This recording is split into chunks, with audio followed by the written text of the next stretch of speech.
Happy to welcome you all to this Circular Economy Conclave today. This is an official side event of the World Circular Economy Forum, which will be organized in India this year, later in September. And this event is organized in hybrid format, so some viewers or some of the audience are joining us online through a YouTube link. Also warmly welcome to everyone who is watching online. We have a morning full of engaging speakers ahead of us, and as we work our way through the agenda, we will also have some moments for questions and answers so that the audience can also engage with this wonderful line of speakers. So please stay put and enjoy the conversations ahead. But without further ado, I would like to welcome our first speaker on the stage, Consul General of Finland, Mr. Erik af Hellström, who will share his welcoming words.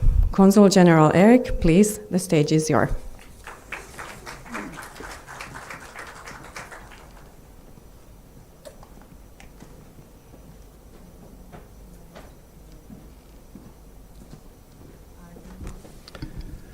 Chief Secretary, Commissioner, Excellencies, ladies and gentlemen, friends and colleagues.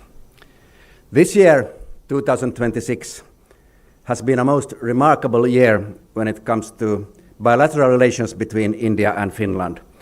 For the first time in 30 years, a state visit from Finland was carried out. President Alexander Stubb and Prime Minister Narendra Modi agreed to establish a strategic partnership on sustainability and digitalization. Here in the City of Dreams, our President and Chief Minister Fadnavis they met, and he also addressed students at the university, and he met prominent business leaders. In addition, our Prime Minister Petteri Orpo has met Prime Minister Narendra Modi 2 times this year at the Artificial Intelligence Summit in Delhi in February, and in Oslo at the India-Nordic Summit only a few weeks ago. The relations between our 2 countries have always been good, but right now these relations are closer than ever before. The European Union and India have concluded the negotiations for a free trade agreement. This FTAA, the mother of all deals, will bring with it immense opportunities to increase trade and cooperation between India and Europe. Later in June, we are expecting a very high-level Indian foreign policy authority to visit our country. Summer in Finland is, by the way, a very beautiful and good time to visit Finland, the land of the Northern Lights and the land of the Thousand Lakes. Although different in size, climate and history, Finland and India share the same values.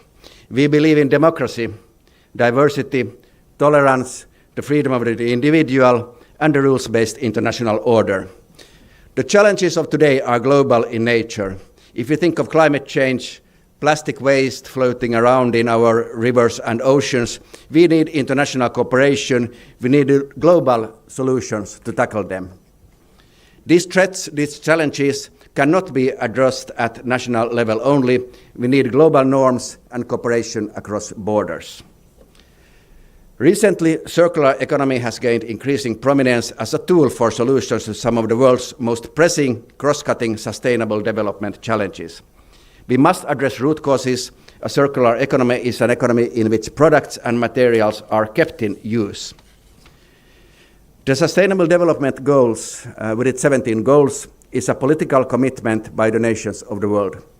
Circular economy holds particular promise for achieving multiple SDGs, including goal number 6 on energy, number 8 on economic growth, 11 on sustainable cities, 12 on sustainable consumption and production, 13 on climate change, 14 on oceans, and 15 on life on land. Circular economy is not only recycling. It's a new economic model involving companies in all sectors. It includes new business models, such as furniture as a service, and new products like bioplastic. It involves new ways to consider an item's life cycle, like building a product that is long-lasting and repairable. Finland has a history of developing circular solutions, even before the phrase circular economy was common. And we will hear more about this today. Ladies and gentlemen, this event, this conclave, is a joint effort, like all sustainability efforts should be. We have speakers and panelists from the private sector, the public sector, and think tanks. We must listen to each other and learn from each other. No one is perfect. We can all become better when it comes to circular economy, when it comes to all aspects of life. I thank the co-organizers of the event, the MMRDA for hosting us, FICCI for bringing organizational structure, and Sitra for substantial knowledge. The support of the state of Maharashtra, the diamond in the Indian crown, has been instrumental as well. I thank you for your attention, and I look forward to the deliberations today.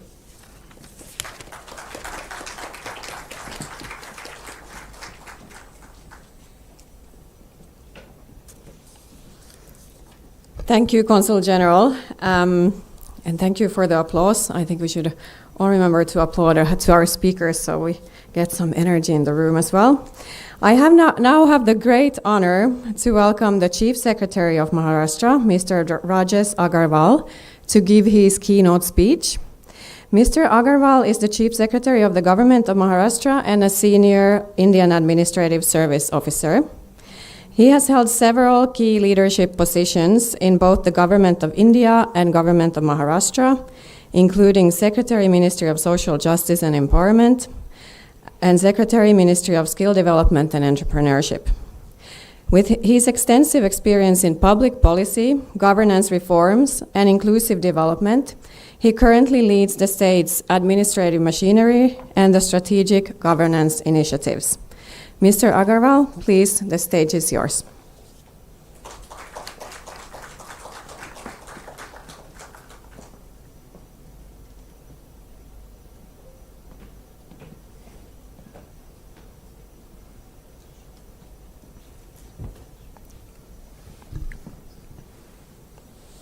Morning friends, usually I speak from the heart, मन की बात करते हैं.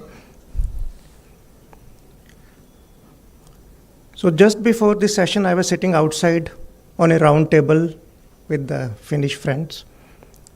So I said I will start with circle of life. And I was just ideating that I will talk about 4 things. Circle of life, materials and energy circularity, Maharashtra and Finland cooperation, and unsung heroes. So since it is extempore, if I forget anything, just remind me out of these 4 topics. So God created everything round and round. The sun is round, earth is round, moon is round, and they go around one another.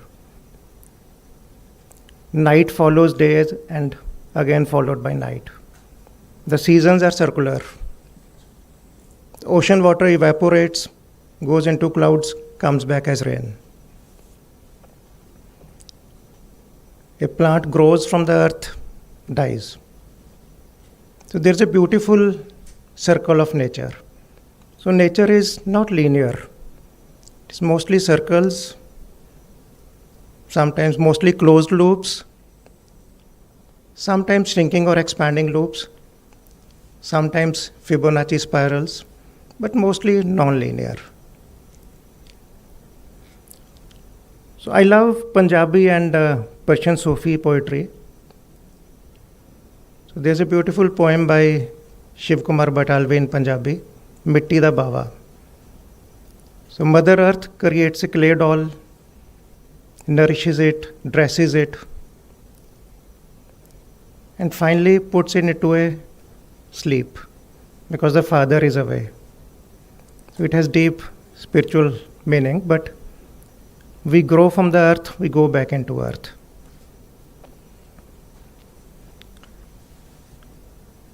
So how do we remain closer to nature and waste less and less? 6-7 years ago, I was in Government of India in Petroleum Ministry. Usually the green activists really frown upon fossil fuel companies. But I was on board of ONGC and BPCL, and we were in the forefront of energy transition. If you see global refineries, and it pure is makes economic sense that you don't waste energy. You don't waste a single drop of what you extract from the earth. If you extract crude, you make sure not a single drop of material goes waste. So everything gets into petroleum, diesel, wax, so many other products. And then even energy gets recycled. You don't waste heat energy produced by anything. So whether it is solar or thermal or nuclear or hydro or electromagnetic, so we must ensure that energy cycle is as less wasteful as possible. In Maharashtra, for example, now we have excess solar during the day. So we are really using pumped storage. We use pipes to pump water into higher potential areas, so that we get potential energy. And when we need at night, we again convert it into hydro energy and use it. So that's a beautiful example of circularity of energy. So there are many such examples, and for example, all the fossil fuel companies in India, they are investing heavily, apart from solar energy, into compressed biogas, etc. So a lot of CBG plants, some material, some agriculture waste is easy to convert into energy, some is very tough. So many of these companies like IOCL, they are into the conversion of tougher part into sort of energy, plus digestate obviously becomes fertilizer. So they are really investing heavily into that. Maharashtra recently came with a compressed biogas policy 26, which again will incentivize a lot of agriculture waste producers as well as municipal waste producers into putting CBG plants, etc. Material circularity, some of it comes out of poverty, frankly. Even today, when I grew up, most of India was lower middle class. Now, as the economy grew, the composition has changed. So the elder child would get a new pair of shirts and trousers. Then after 2 years, the second child would inherit that. And after 2 years, the third child would inherit that. Same would happen with textbooks. So this was a circularity born out of sort of poverty. But now obviously the world is talking about material circularity also, which just makes, one is green sense, but more than that, it has to make economic sense. So a lot of material circularity we see is not only household items, but obviously industrial items also, the whole circular nature.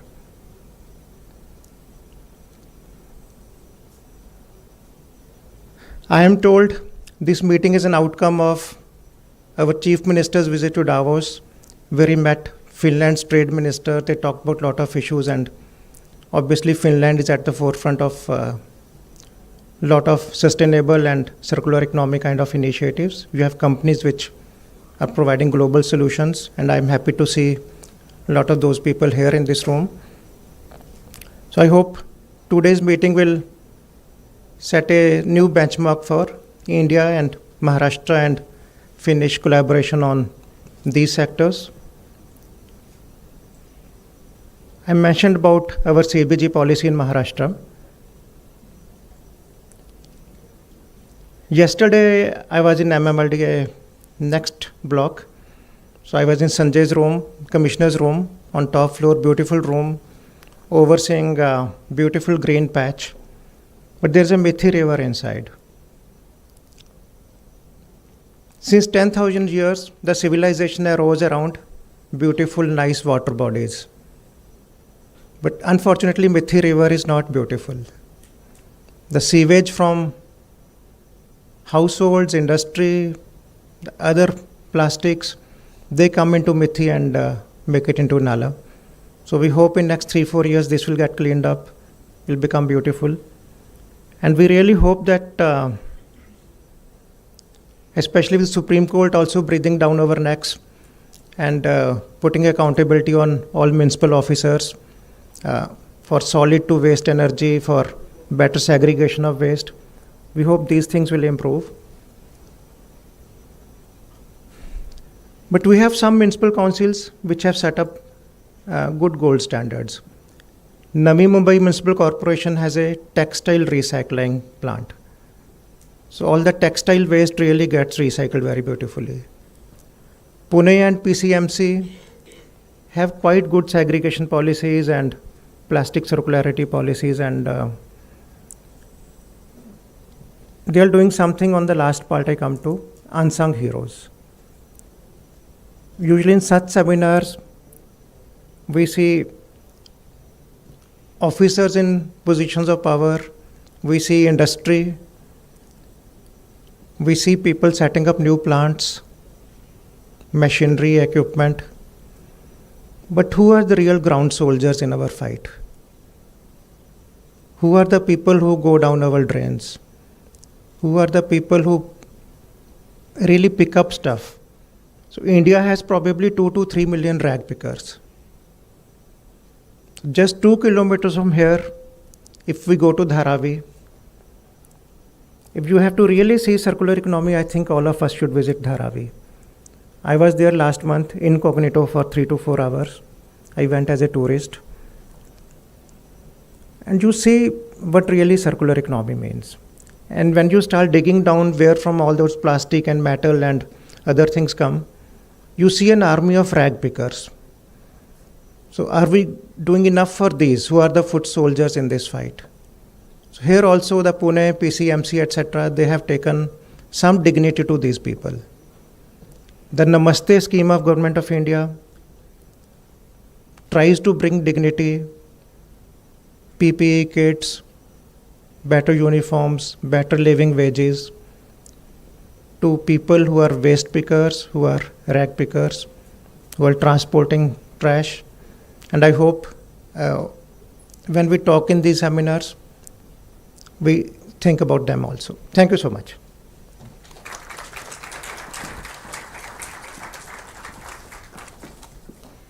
Thank you very much, Chief Secretary, for a very insightful, warm, and also spiritual words.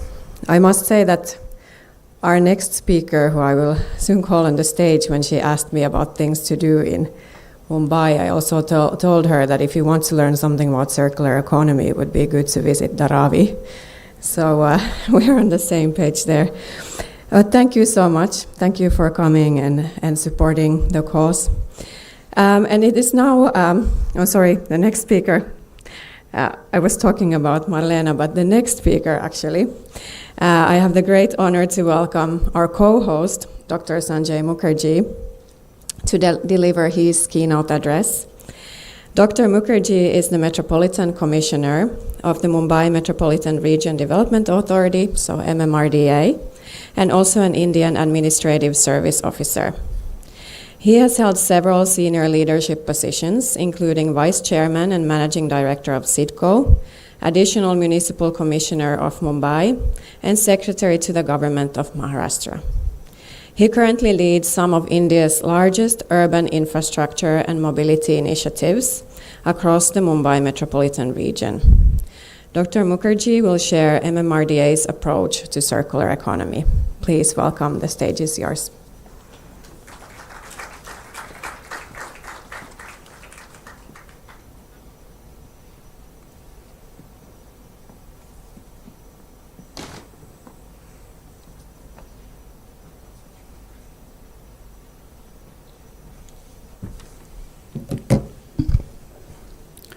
Thank you, friends.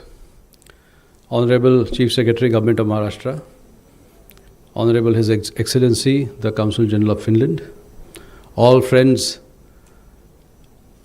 and warriors in this path of circular economy from Finland, all friends and warriors in this path of circular economy from all across the country, all friends who are here from Mumbai, and all friends who have joined digitally. First and foremost, I must really thank the Consulate of Finland for this event. This is a great event, and it follows the discussion which has been happening at the Government of India level between Finland and Government of India. Then at Davos, the Finnish Minister and our Honorable Chief Minister, they had a discussion. And followed by this is a thing that we are taking it forward. So it's a great thing. It's also in the fitness of things that Finland takes this initiative, because I believe that Finland is the first country in the world which prepared a circular economy plan. And since you are the leaders in this sector, as it comes in the organized way, so therefore it is just in the fitness of things that Finland does this. And it is also in the fitness of things that this happens in a place called Mumbai, in a city called Mumbai, and in the state of Maharashtra, and in the country of India. And the reason I say this is that this city of Mumbai, the state of Maharashtra, and this country of India is actually a great example of circular economy. But historically, Indians had a system where we couldn't document, and we always passed things on by the word of mouth. And this absence of documentation is something why we perhaps ourselves don't realize how much we circulate. The Honorable Chief Secretary briefly touched upon that subject. When in the traditional Indian way of serving food, food is served in banana leaves or in sal leaves. The dishes are given in small paper, small leaves, leaf, it is called pitali. The tea or any beverage is had in a earthen pot, that is called kulhad. So these are all zero origin and 100% recyclable ways in which it happens. In the Indian way of life, a shirt which is purchased by the elder brother, it is the middle brother and the younger brother's desire that he wears that shirt at some point of time, because he has grown that old. And even today, sometimes I wear my father's shirts. So this is the way of life that we have been living across several things. And as we move forward and as we urbanized, then also circularity became a very integral part of our lives.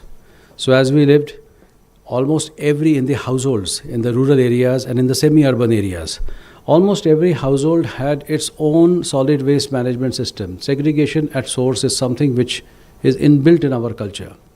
Almost every household had its own sewage treatment system in the rural areas. As more and more, these things were all low cost. They were all, local, and they all were 100% integral to the way that we lived. As time went on, and the country became more and more urbanized. At the time of independence, our urban population was 9 to 11%. Now we are about 56% to 60% urban. So the whole thing has changed. And now to recycle this in this urban lifestyle with this huge use of plastic, that has become a great challenge. And India's challenge is not just the use of plastic. In fact, India is a world leader in plastic recycle. We recycle 50% of our plastic waste, as compared to the global benchmark today is of 20%. However, we also host the largest population in any country in the world, more than 17% of the entire world's population. And we do sometimes have a habit of letting the thing go right where it was. And because of that, there is a problem of littering. And therefore, you will have plastics which are scattered all around. And therefore, there is a great need that there should be a very, very systematic plan by which, especially in the urban areas and in the peri-urban areas and in the corridors where people travel, outsiders travel, it is extremely important in these places that we do something so as to prevent this littering and this recycling of plastic. Sir mentioned about Dharavi. Dharavi is a classic example where everything is recycled and reused. Very near to Dharavi, we have a place called Devnar. Devnar is the world's largest dumping ground. And there was a study, I served in BMC from 2015 to 2018. And there was a study conducted that what is the role of the rack picker and Devnar. And then we found that the rack pickers we are not doing a favor to the rack picker by sending him there. In fact, he's doing a favor to us.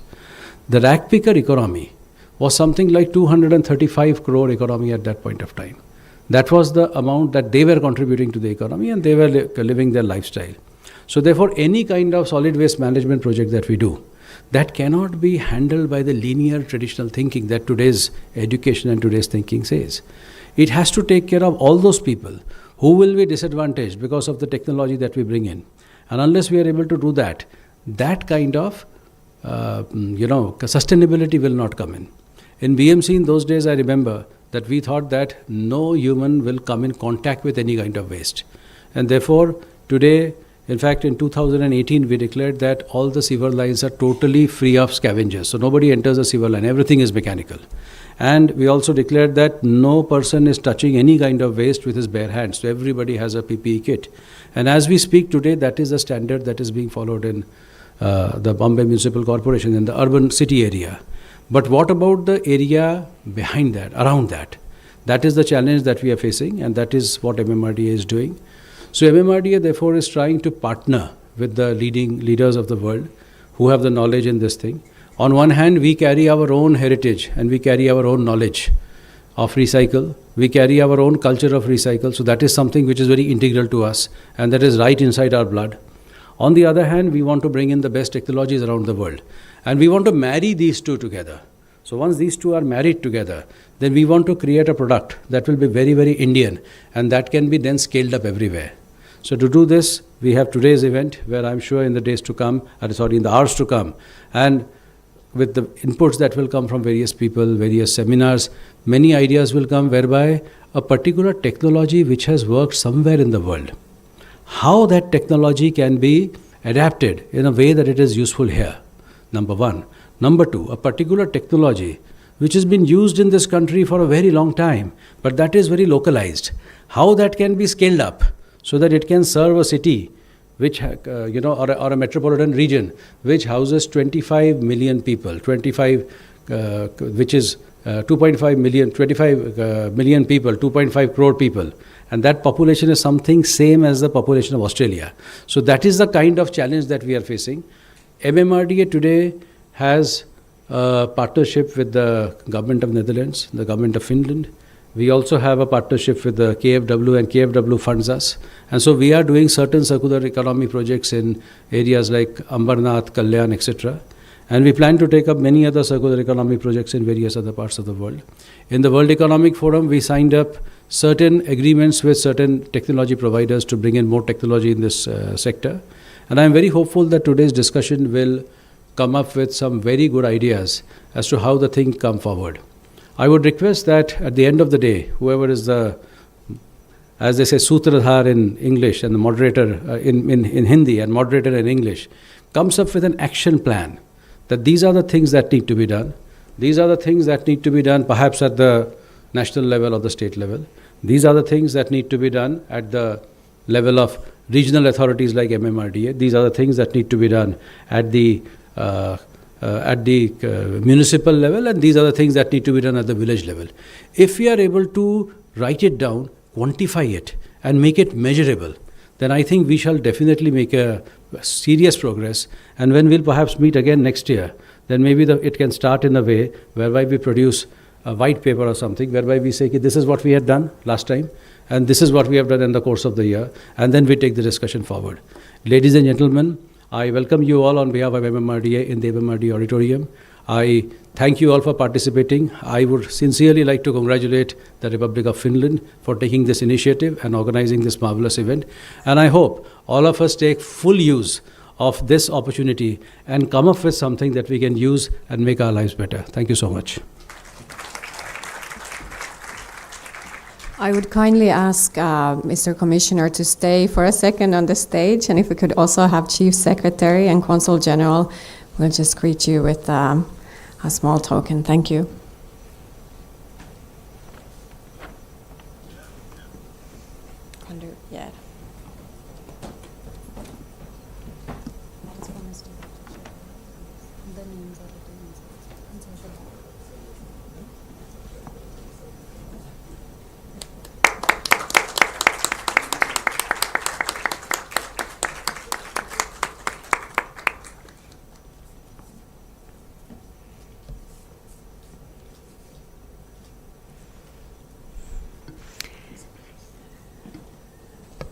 Thank you very much, our distinguished speakers.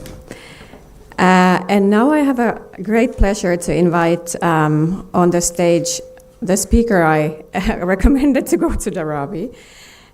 So one of the speakers who has joined us from Helsinki, Ms. Marlena Ahonen is a specialist in circular economy and represents the Finnish Innovation Fund Sitra, as well as the EU Circular Economy Resource Centre, also known as the EU CERC, that Sitra hosts.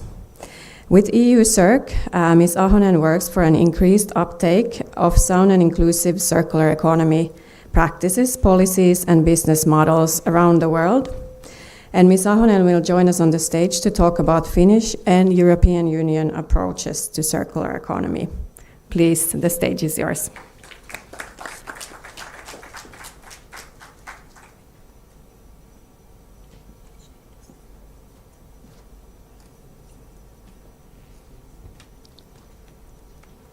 Your Excellencies, ladies and gentlemen, namaste, good morning on my behalf.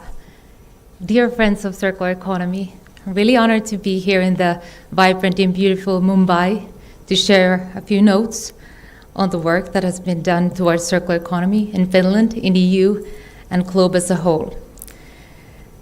Circular economy is not only about sustainability, it's about competitiveness, resilience, and growth, and first and foremost of collaboration.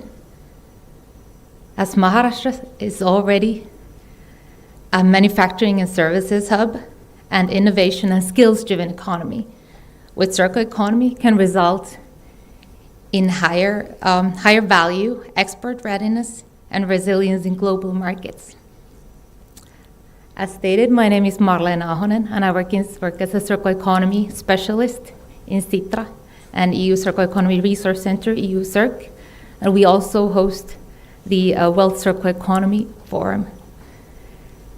I'll take you on a short journey on how Finland and what EU and the Finland has done in circular economy and how we've done it.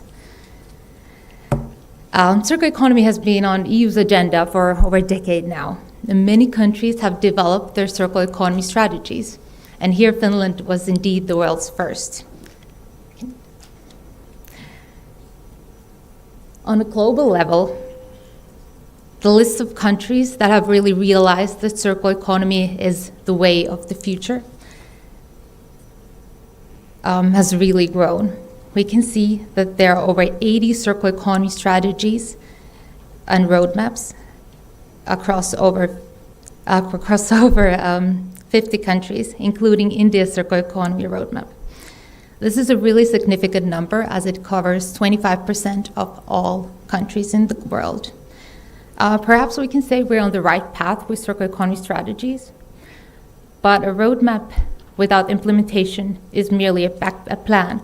What we need is actions. The key is how we go beyond the strategies. And this is what we need collaboration for. Public-private, cross-sectoral, and cross-continental collaboration. Let me briefly share where I come from. The future House of Finland, Sitra, was established already in 1968 as a gift to the country of Finland by the Finnish Parliament. We were tasked to build the successful Finland of tomorrow, which we've been doing now for almost 60 years. And our role is quite unique. We test what works, we look to the future, and we scale what really is scalable. And our work is mainly funded by our own investment capital. And our mission is quite simple, to enable well-being and economic growth within the limits of nature. And this is the reason why circular economy has been at the core of all our work for the past decade now. Next, please. Sitra started the work to circular economy in Finland in 2016. As you can see, here is the outline of how we see the world and circular economy going. Of course, the recycling part is really key. How do we enable to get from waste towards the production and use? But the really core is here in the details. What happens throughout the products are in the cycle? How do we enable that the products that are designed are really planned to be long-lasting, shareable, repairable, and they can be used through different cycles, shared as services, shared by individuals, shared by brothers and sisters. The circular economy success is essentially about getting the society as a whole to do this transformation together, to work on the same shared goal. The roadmap work was a huge public-private collaboration process where we co-created with 1,000 participants throughout the ministries, throughout the government, throughout municipalities, and cross-sectoral and civil society collaboration. What we did was ask the participants to share. What is my role in circular economy? And what are the actions I need to make the transition move forward? This led into a strategy and an action paper where Sitra supported over 120 projects throughout the society to get the transformation moving forward. One of the core elements we did was the educational sector. We cooperated with all levels of education to ensure that all future Finns have understanding on what is their role in circularity, whether they are chemical engineers, architects, working business, or elementary school teachers. They have the right tools and skill set to understand what is needed for their role in circular economy. And at the moment, the Finnish national curriculum has circular economy stated in it, and our goal is moving forward, which was, in the future, everyone is a circular economy professional. Next, please. Additionally, I wanted to share that we've been working a lot with businesses, as they are indeed the solution providers to do the transition. We have built playbooks. They're really hands-on tool guides on how to take circular economy into the core of your business, how to exchange or transition your business model into a circular one. And these are really hands-on, effective tools that will help companies transform and build their business promises fully on circular economy. And they're already quite profitable ones. Finnish companies and solutions are indeed cutting edge on circular economy, since we've been doing this for quite a long time now. And many solutions that were previously only in the product development phase have derived into and evolved into commercial innovations. To inspire new companies to join the circular transition, we collected a list of the most inspiring circular economy solutions in Finland, which is a listing cross-sectoral, cross-business models with over 140 business cases from Finland. We need to get to inspire to get the new movers going forward to circular economy. After Sitra's work, the Finnish government took lead in 2021 on forwarding circular economy in the nation, which we were really pleased with. And the vision for Finland in 2035 is that our economic success is founded on carbon neutral circular economy. And the objectives of this strategic program for circular economy are quite ambitious. Double resource productivity by 2035 and double circular material use by 2035, which is getting closer. One interesting tool of the strategic program on Finland is the Circular Economy Green Deal, which is voluntary but very powerful. It enables for companies, for sectors to build their own rules and own actions to circularity. They ask the same question: what are the actions we need to take forward as a municipality, as a sector, to push circular economy forward? They really commit themselves to concrete actions. And what works really well here is the ownership that the stakeholders are taking of the actions they plan themselves, as well as flexibility of the actions and peer learning. It really creates a movement beyond just being a legislative. Another key element has been the circular design program, which is targeted both at company leaders and designers, since 80% of all environmental impact of circular economy is during the design phase. The program has trained companies, designers to rethink products, create circular services, and build new value positions for the companies. And now Finland is moving even further. We are proposing to replace the waste law with a circular economy law. This is a really big mindset shift, from waste management to covering the entire life cycle of a product to keep materials in circulation longer, replace virgin raw material use with recycled ones. And the focus really is moving upstream. How products are designed, waste is minimized before it gets even created. And the aims to set really predictable investment of environments, increase the use of recycled materials, and utilize also public procurement as a tool to ensure the transition moves forward. And this is really how markets are transformed. And this is not only in Finland, the EU is moving fast as well. Over the past decade, policies have evolved from waste regulation to system-level market shaping. As you know, EU has been regulating a lot, but we're moving towards how we really create markets for circular economy. For secondary materials, create demand for circular products, and strong investment conditions that the companies can trust in. So it's not only about regulating circular economy, it's about creating global markets and partnerships around it. And why is this really relevant? Well, there's a growing demand for circular inputs. As one example, EU needs recycled materials. This is a great opportunity for exporters.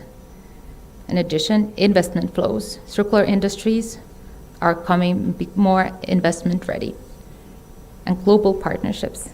EU is explicitly looking for partner countries to build circular value chains with. And one key step of this is the Circular Economy Act, which is an act, as it says, and the aim here is to harmonize markets to create a one true single market for circular economy. And this is significantly impacting trade, investment, and global value chains. Yes, please. Beyond this, one of the biggest changes is indeed the product regulation, is the Eco-Design for Sustainable Product Regulation, ESPR, which is an EU framework to make products sustainable by design. So this is a requirement for all products entering EU, but also an excellent opportunity to forward circular economy as a whole. As the aims of the rules are changing, this will also include a new digital product passport, which is being the digital identity of the product that is attached to the product that is being sold. It has information on materials, on performance, and on recycling. So data is really becoming the new economic asset from circular economy perspective as well.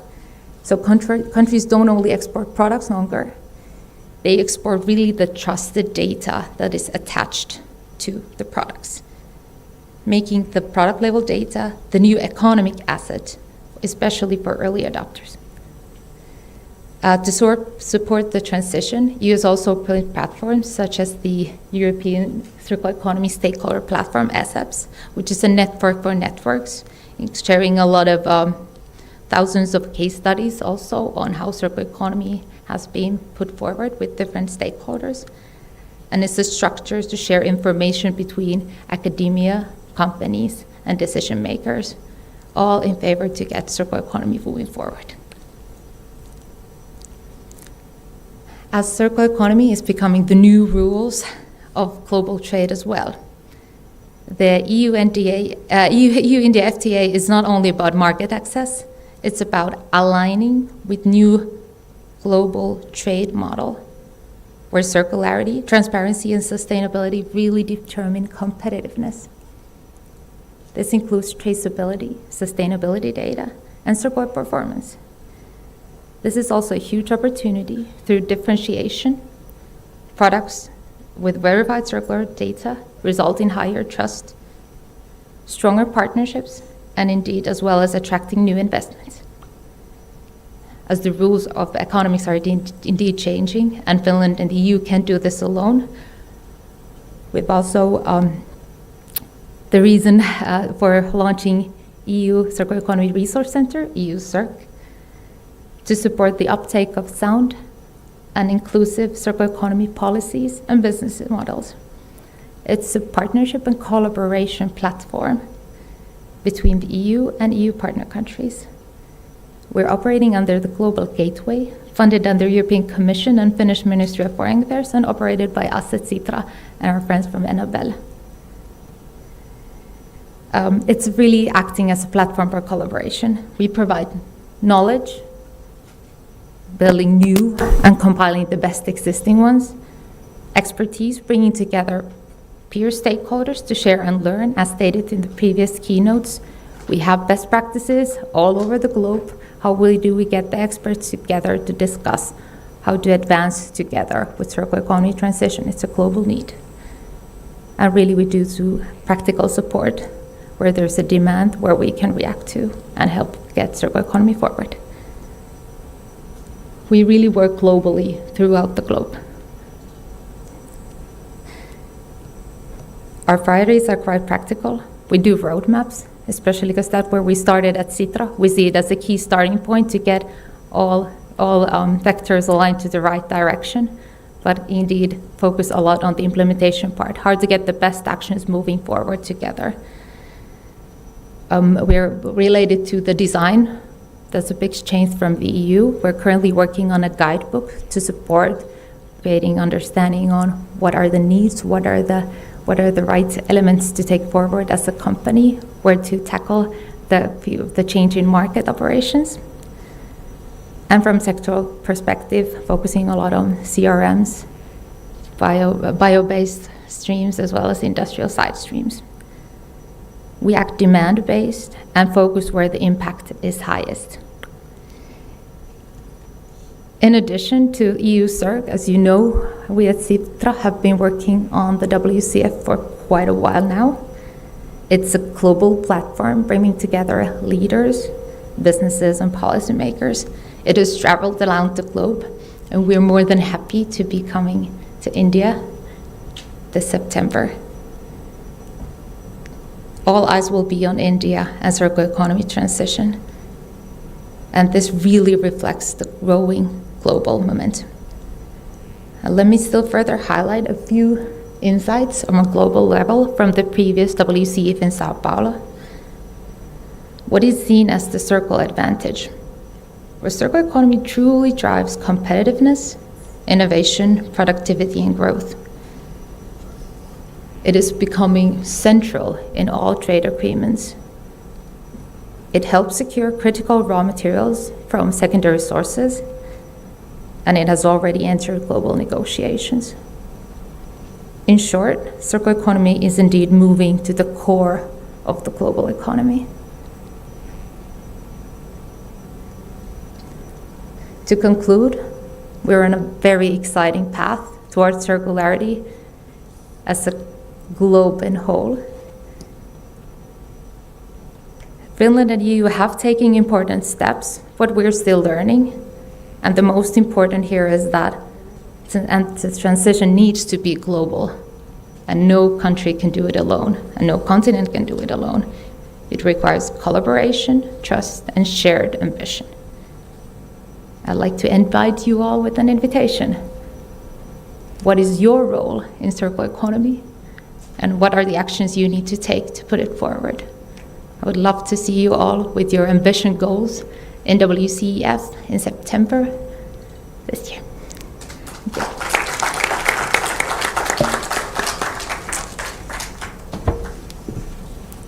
Thank you very much, Marlena, for giving us some policy insights from the Finland and the EU. And now we are moving into the first panel of the day. We are very happy to have a great group of chief sustainability officers from large Indian conglomerates with us today, ready to share their company's vision, maybe their personal and also their company's vision on circular economy. The panel will be moderated by Dr. Anusha Kesarkar-Gavankar from the Observer Research Foundation. And she also herself is an expert on sustainability and infrastructure.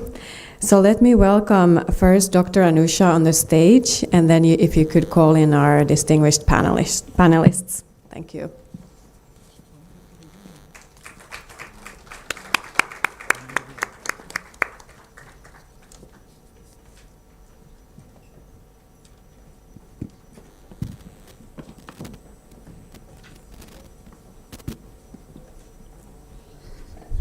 Thank you so much, Eva. It's a pleasure to be here today, and I'm thankful to the organizers for this opportunity. I'm joined here today by a distinguished group of not just experts, but also practitioners. I'd like to welcome, and as I call out, if I may request you to join me on stage, Mr. Ankit Todi, Chief Sustainability Officer, Mahindra Group, Diksha Vats, Chief Sustainability Officer, Aditya Birla Group, Mr. Abhishek Goel, Assistant Vice President, Environment and Sustainability Services, Tata Group, and Prabodha Acharya, Chief Sustainability Officer, JSW Group.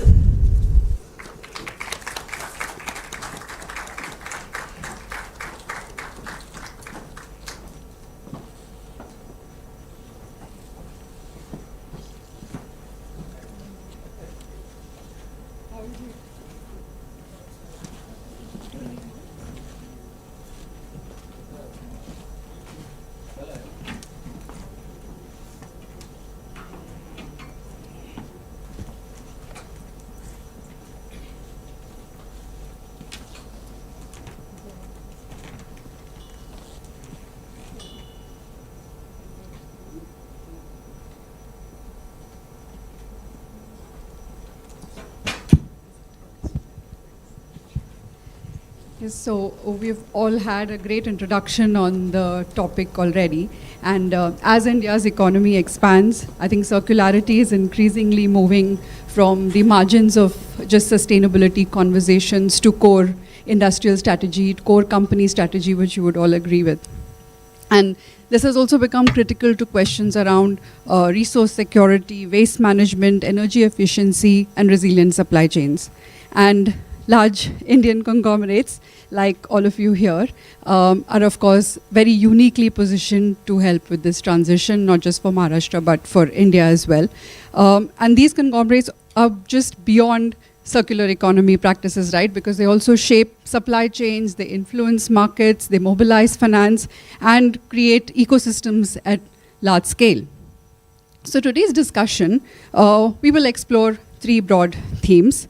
Why circular economy matters to large businesses today, how conglomerates can shape systems beyond their own operations to suppliers, to vendors and beyond, what the next phase of circular business transformation in Maharashtra and India could look like.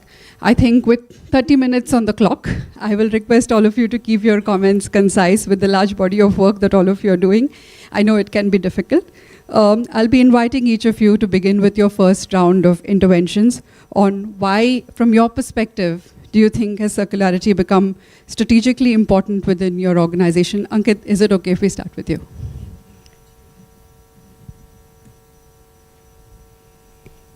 Hi, good morning, good afternoon, everyone.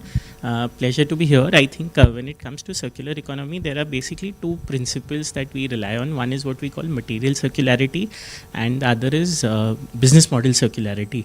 So under both the principles, I think we need to understand that there is a very strong environment case, but at the same time, there is a very strong economic case as well, be it in terms of cost saving, or be it in terms of, let's say, new opportunities for revenue growth. So across a number of EPR regulations, which are extended producer responsibility regulations that have come in India over the last 3-4 years, let's say for batteries, for e-waste, for plastics, for end-of-life vehicles, for tires, each of them is basically enabling both innovation in the industry on how do you think about these materials, but at the same time also sort of creating entirely new industry ecosystems altogether. So as a company, and I generally would say for all of Indian industry, there are clear opportunities for each of the existing sectors to see how they participate in that. So I'll keep it brief, but yeah. Thank you, thank you. Diksha, you want to go next? Yeah, and I think I'll just build on Ankit said it very well.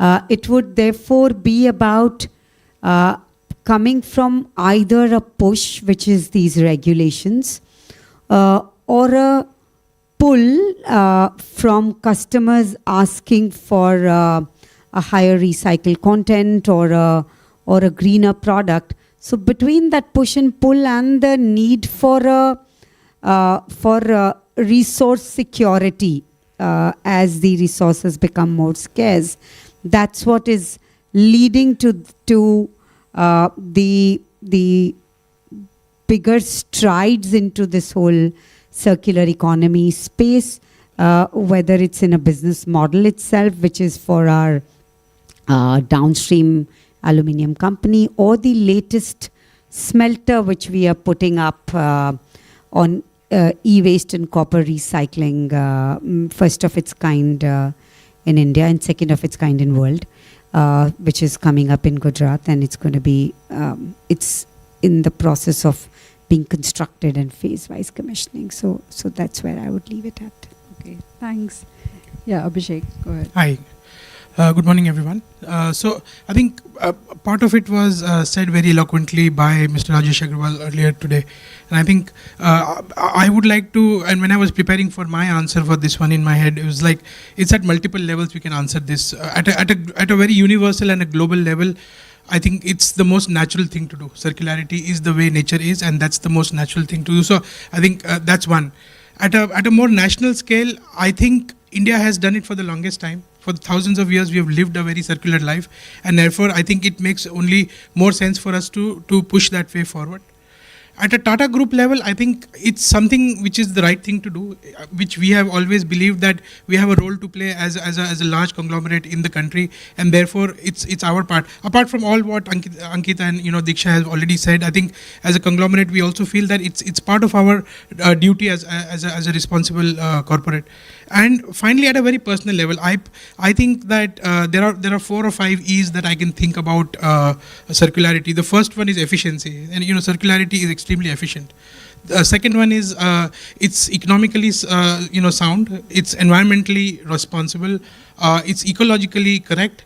And finally, the last one I find, the E which I am personally very, I would say impressed by, is that circularity is extremely elegant.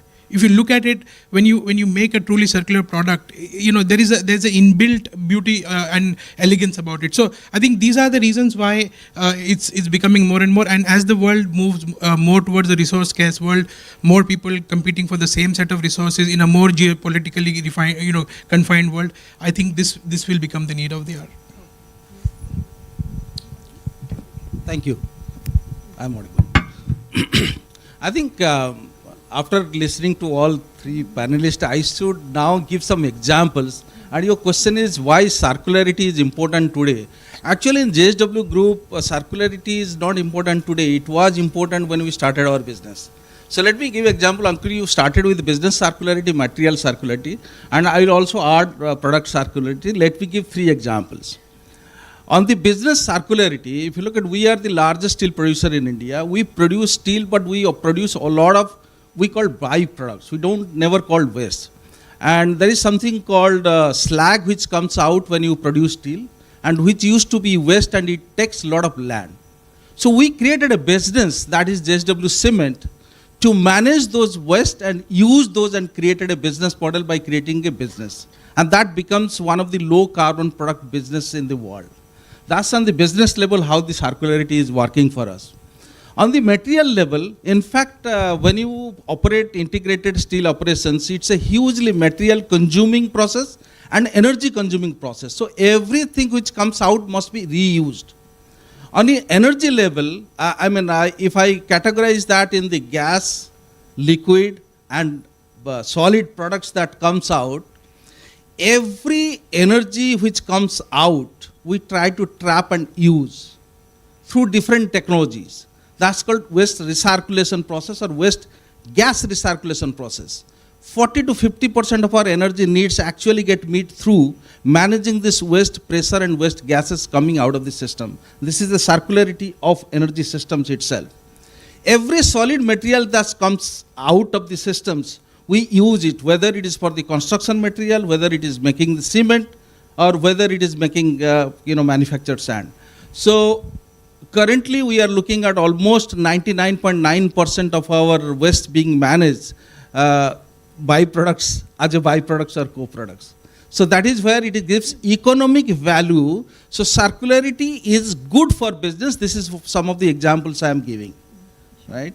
So it is not today being important. Yes, with the volatility of the material, input material increasing because of the geopolitical situation, it is becoming increasingly important now to focus on all these materials to be used in some way or other, so that you get economic value and it makes good business sense. So circularity has to be integrated with each of the business processes. Last example let me give you on the material. That is where Ankit pushed me very well, because he is my customer. People are looking at circularity of the materials to be inbuilt, like in case of steel, how much recycled steel content you are putting in to make a steel. And that is becoming important not from the regulatory perspective, but from the customer perspective, which Diksha talked about. But also it is important that it is coming from the fact that we have to reduce our emissions. So with the net zero commitment increasingly being forced by the regulations and the customers, and equally taken by the organizations, this is becoming important. Sure. So 3 examples: circularity is important to make circular business cases, find new opportunity to make business. Circularity is important to manage all the materials that is being produced in the production cycle, and then look at the innovative products that you can make by using circular materials. Okay, sure. Thank you. I think you've wrapped up that round for us very well. But before I move on to all of you, and because he mentioned both the customer angle and the industry angle for us, I'll just come up with a follow-up question probably. Since you have been doing it for a long time, how difficult is it, or what is the challenge, especially when you're trying to integrate, say, suppliers or vendors into the process, or any other such challenges? And probably I'll come to all of you once he has answered. I think 2 challenges at the moment. We need to have an entire supply chain integrity in the process. So in India, if you see, we have a very informal way to manage circularity. So how we can formalize that? And second important thing is the transparency and traceability in the systems, that the material is really going to get recycled back and you are making a new product out of it. I think these are the 2 challenges. Awareness, I don't see there is any issue, because as Indians, we love to make circularity. I remember in the childhood, the dabbas that you purchase, mother uses to store something else. So nothing, it is in our DNA, our Indian DNA, that we love reusing material as much, which nowadays in English you call refurbishment of the materials. So we do that from a habit. So that's not a challenge. Challenges are now how we can establish, make it structure, bring in transparency and traceability into the system. Sure. Abhishek, if I can come to you, how can we move this to the wider market and ensure it's investable at scale as well? So at a very fundamental level, I think circularity is a problem of misplaced incentives, if you look at it, right? Nobody loves to waste.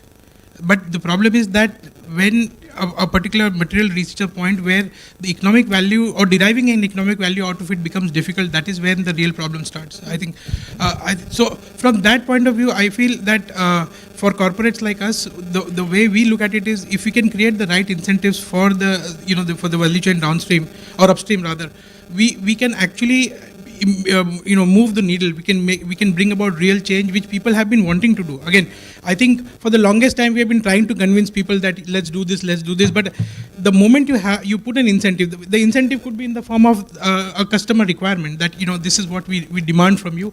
The incentive could be where they are not really clear about how to put a value to something. If you show them the value, then also that's a big way in which you can bring about that behavior change. So I think many of these things, but the first step is to make them aware of their role, that they have a role to play in this, and that we can work on this together. It's a collective problem. It's not one person or a 2-company problem. It's a multi-company systemic problem which needs to be solved. Okay, thanks.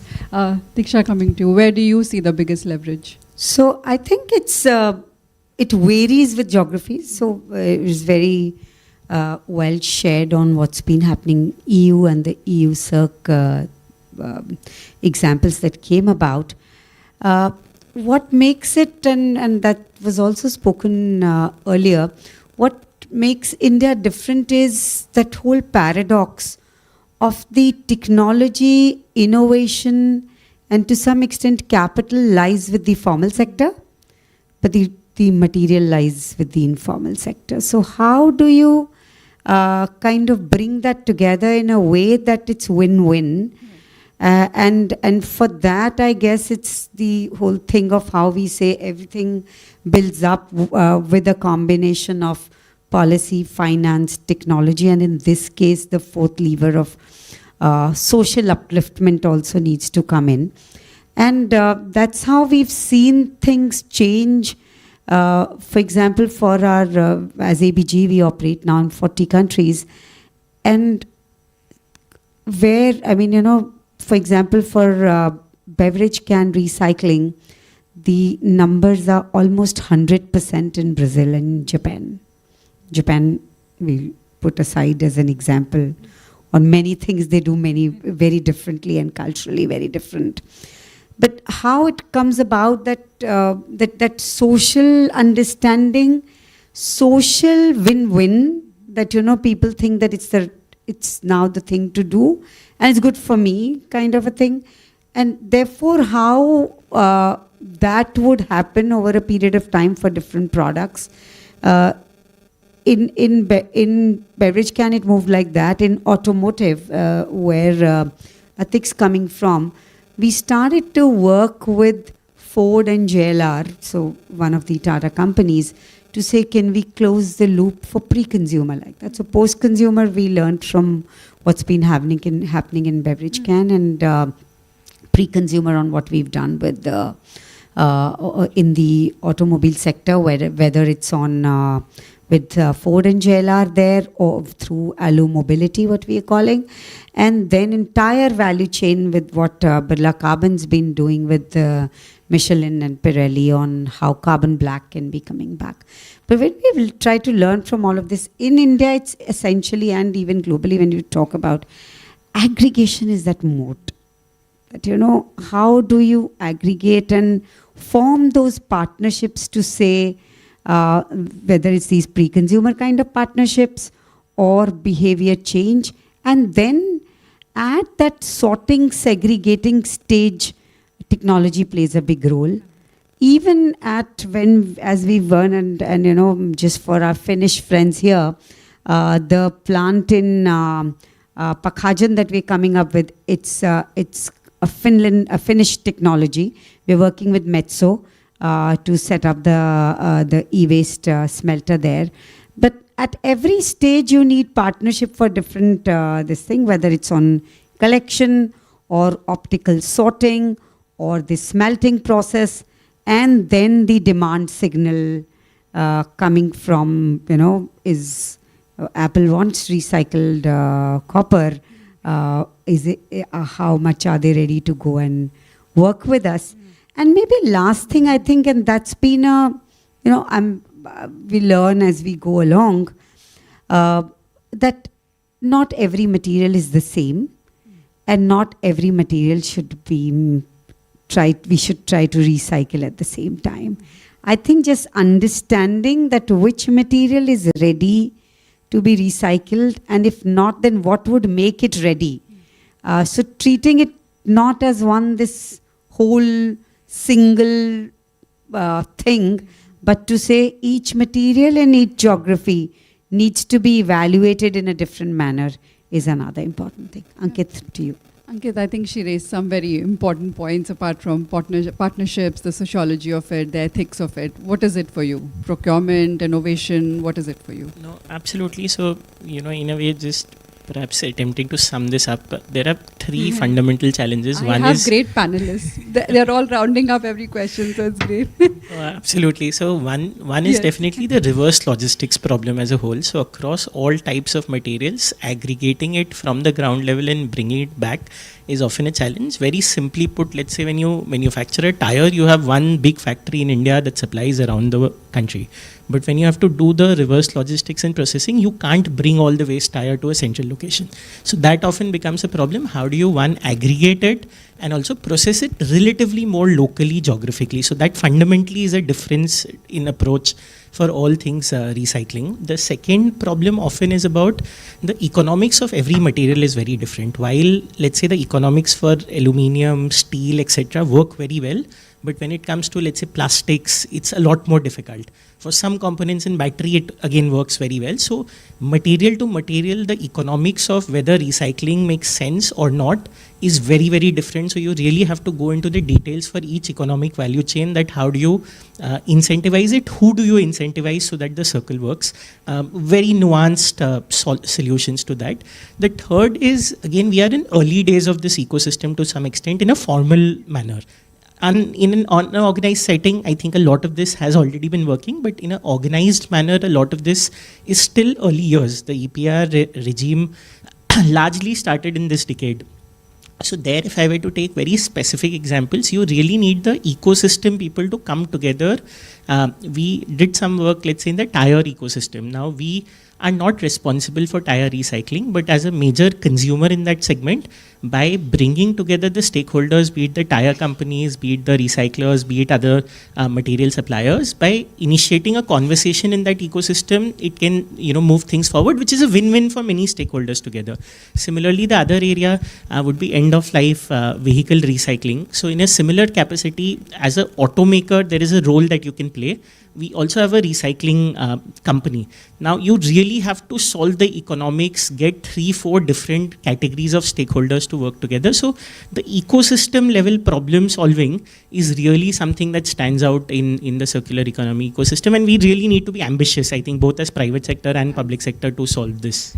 So I'll again come back to you for the last round of question before we probably move it to the audience, is that both looking short term and long term. If you're looking, say, 12 to 18 months and 5 years hence, what is the one thing that you would hope has changed in your company to kind of move that circular needle a little bit farther? So two things are changing. One is at the design and, when you're making a new product. So I think historically not enough focus was being given when you were designing a new product. I'll take a very specific example. We talk about battery recycling. So there is a lot you can do after the battery has, let's say, reached end of life, but there is a lot more you can do at the beginning stage itself, in terms of how you design the battery, which enables recycling to be much easier, a second life application to be much easier. Mm-hmm. So I think these are some things which are fundamentally changing now. So let's say when you're building a new building, mm-hmm. there are a lot of things that you can do in terms of design, in terms of the kind of material you're solving for. Mm-hmm. So I think that is something, 2 years back was not as big a conversation, but 2 years forward, I would see that being very much integrated. Okay. I think if you take a long-term view, I think the moment we are able to cross the threshold of the economics working out, all of these will scale. Currently, a lot of debate across the EPR regimes is, do we do 10%, do we do 30%? I think the main point is the moment you cross the threshold that the economics work out, everyone would want to do 100% because it's an economic win. So I think that's the two things to solve for. Okay. Yeah, so for me, I think it would also be that how are we defining what circularity for that material means? That, is it about complete valorization of that whole material that we are looking to recycle? And like he spoke about, so if it's the tire, then what happens? So one thing will get solved by the way of design. But second is just to say, for example, if I was to stay with the e-waste recycling and this, and that becoming as a stream for copper and precious metals, to just define saying, it is only about those critical materials or about the precious metals. If we can cover that and talk about saying, let's get all 25 materials out of that printed circuit board. And then, rather than, then we are making smaller loops and will fight for bigger loops. Because then it would be that black mass would be lying somewhere else and we will keep kicking that thing down the road. So I think as we are trying to say that circularity is one very important way for our country to grow, given the learnings that we've had, like in the midst of the situation that we are in right now, we don't have brown for many things, so green is the only way to go. We don't have the browns. And therefore, to go on the greens, let's not create a brown in the green and then say we will become green. And therefore, complete valorization of each of the products by the way of design, by the way of policy push. Don't just say we will take out critical materials or gold from the e-waste. Please take out everything that that printed circuit board has to offer. So I would say that. Fair. Thank you. And I think building on what both my earlier speakers have said, I think for us, what's aspirational and what we want to do in the next 5 years is possibly look at a more ecosystem play at circularity. Okay, so I want to give one example because electric vehicles is a topical thing these days. When Tata Group looked at it, we now have a company within the group which is sourcing the lithium. We now have a company within the group which is working on creating that lithium into a battery, converting it. We now have companies like Tata Motors who are using that battery and churning out these beautiful electric vehicles. Right. We also now have Tata Power, which is supporting the entire EV charging infrastructure. Because of these, I would say synergies, it is also allowing us to eliminate potential waste at each and every level. And also closing the loop back, there are companies within the group now which are looking at lithium recycling, right? So therefore, this ecosystem play is something that I'm pretty excited about, that because sustainability, or rather circularity, it's not a band-aid approach. It has to be a holistic yoga type approach where every cell in the body kind of becomes rejuvenates. And I think that's where that is the approach. And the other thing which I would like to add is the thing around business model change.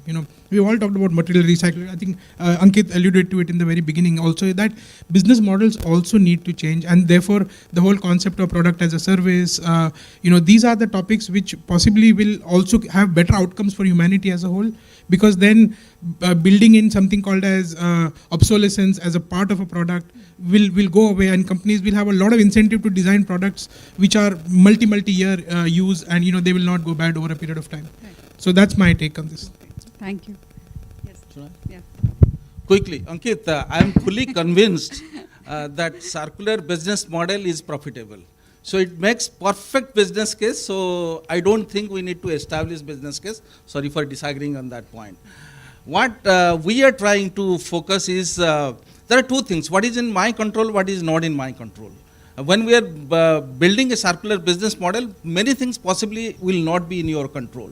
So therefore, we need to think in a life cycle context of the material and focus on the supply chain, which we in India is not very organized. And I think Diksha talked about the technology, role of technology. I think that is where we are trying to focus at the moment, that how do we bring in the supply chain into the business model, and how do we establish traceability, quality, and then making a good business case, win-win for everybody. Right. And how do we bring the informal sector to a formal sector and then use this material? That's important, point number one. Point number two, I think there we need to work. I think I see a role of policy very important, because we do not have lot of standards or lot of regulatory practices mandating use of recycled materials or standards for using those. Like in buildings. We generate something called steel slags. This can pretty well used in the buildings and replace the natural materials, but we don't have a standard. We are working on it. So we need more of such kind of standards promoting use of circular economy. I think both the things, once is what I am convinced about the finances. It makes good business sense. Okay. You don't need to prove it. Thanks. Great. Thank you. Maybe we have time for 1 or 2 questions from the audience, if that's okay. Would anyone like to raise their hand? And can we take one from this gentleman here? Is there a mic, or can they ask? Yeah. Yeah, I think we can hear you, so you could just ask if that's okay with you. I'll just pass.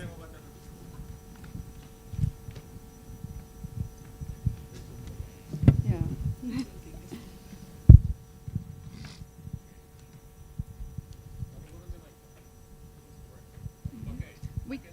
we can hear you. No worries. Couple of questions. Maybe like a comment. Thank you for super interesting one. More like I think what's important is the communication, like how we understand what circular economy actually means. Because I think there are a couple of comments on that. The people around the world doesn't really know what it means, but even the businesses don't always know what it means. Like we need to go into concrete actions. I think that's the first point, communication. Second one is a cultural understanding, because like how European people in different European countries understand and how circular economy matters, how different states in India people understand how it matters, because cultural differences are huge in Europe and in India. And the last one, I think really important, like when we talk about circular economy, I think we should talk about equity and humans. How, I mean, everyone is benefiting from this movement that we are actually building on right now. Thanks. May I just check if your question is addressed to someone in specific or? No, it's more like a comment okay. for everyone. Okay. Yes. I'll just take her first. So yeah. Just if you could wait for the. Hi. I just wanted. Hi, esteemed guests. My name is Meenakshi, and I am a co-founder of a sustainability consultancy startup. Just wanted to really great insights, and especially Ms. Diksha talking about that there should be more information regarding what recycling and everything goes on. What about the frequency of recycling? Because we understand we are using recycling as a very magical word, which will solve all of our, problems. But plastic, if you see in many scenarios, it cannot be recycled more than 5 times. So shouldn't that be a part of the tool, which tells you, like, if you're recycling something, then that should also be telling you how many times it can be recycled for a proper value chain to exist. So I just want to know from the judges, like, what is their opinion on this? Yeah, you want to take it? I think Diksha. Yeah, can you hear me? Yeah. So no, I think it's a fair comment, and in some ways it's got addressed by what all 4 of us spoke about, whether it's the circular design that Ankit spoke about, or what Prabodh spoke about from the perspective of demand nudge or demand pull. And maybe, I'm just going to be a bit of a, promoting what Ankit's been this thing. I was quite impressed when he convened a tire round table and invited different component makers. So I at least understood it as different component makers, and sent 3 of our businesses to go and participate in a tire roundtable thing, which was the carbon black, the wheel, and also the fabric that goes in. I think when we talk about circular design, we convene people, we understand from supply and demand side, it gets taken care of, because eventually it is about making those choices which are enviro-commercially viable, because both have to work. There will be no planet without all these materials, but we will not exist if both don't exist. So I think we need to be aware of that. But Ankit, in case you want to build on that, or anyone else. Yeah, just a quick reaction, the number of recirculation of a material depends on the material and the end applications. So you just cannot define for particular material what should be. So it's a case to case. But the important thing is that every material can be recycled and can find an application. That's the point. You want to? Yeah, I'll just maybe add a point to both the comments that were made. So the thing about recycling and circularity is to look at the basic principles. The basic principles, when I talk internally, we don't often use the word circularity. That's not how things work. So you use the principles of use less material. Just start by using less material. That's principle 1. The second principle is use low emission material. Wherever possible, steel, concrete, whatever. The moment you start using low emission material, that's the second principle. The third is use material which is easy to recycle. The more material you use which is easy to recycle, automatically things start working. The fourth is use more quantity of recycled material in what you build. So I think it's more of a principled approach. The moment you start doing all of these things, you will start seeing that a lot of these problems will get addressed. Whatever all of us are trying to do, the core fundamental principles are these. And I guess, but I would add number 5 to that, what Prabodh said, that it is from the application perspective. Eventually, it is about, if you're trying to create a barrier and you want a flexible barrier, you will end up using plastic because aluminium does not do that, and many other this thing don't do that. And therefore, it becomes from, and I would stick by, not everything you should think of. Don't fight that battle if all parts of the value chain are not in place. I think thank you so much. We need to end this session. I've already got notes from the organizers here to end this session. So thank you so much, panelists. I think we need to build an entire ecosystem around it and not just isolated initiatives. Thank you, everybody. Thank you so much.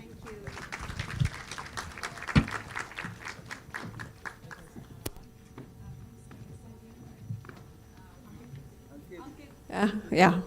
All right, thank you. Now the mic is on. Yeah, very nice listening to all you great circular economy visionaries. So thank you very much for coming.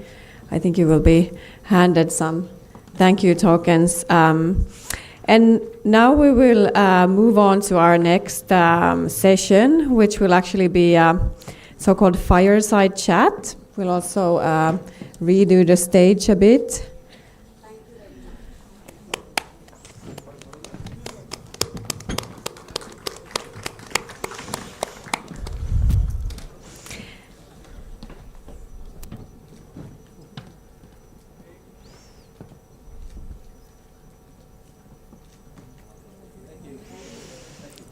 Thank you. So I have the great honor to next welcome on the stage the Chief Advisor to the Chief Minister of Maharashtra, Mr. Kaustubh Davse. He covers especially investments and strategy with the Chief Minister.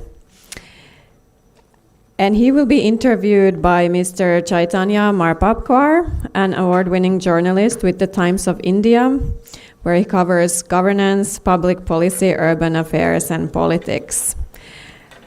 I'll give the lead to Mr. Marpapkar. Please lead us to the conversation with Mr. Davse. Thank you. Thanks, Eva. I'll just take the liberty to redesignate Kaustubh here. Formally, he's the Chief Advisor Investment and Strategy, but I think he's the chief doer and troubleshooter in the CM's office. And he may not be the most important person in this room, but I surely think he's the most effective person in this room, also heading the Chief Minister's War Room. So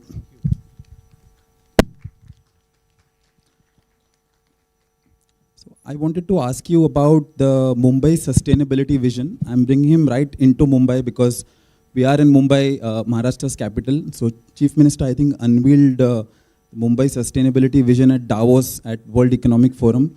Can you just brief us on that and tell us where you have reached with that in 6 months' time? So, good morning. I mean, it's an absolute pleasure to be here, and this is such an important topic, and I'm so happy that we are convening to have an active conversation around it. This needs to be done more in companies, in governments. We need to align our thought processes so that we can all ensure that we are leaving a better planet and at the same time growing responsibly.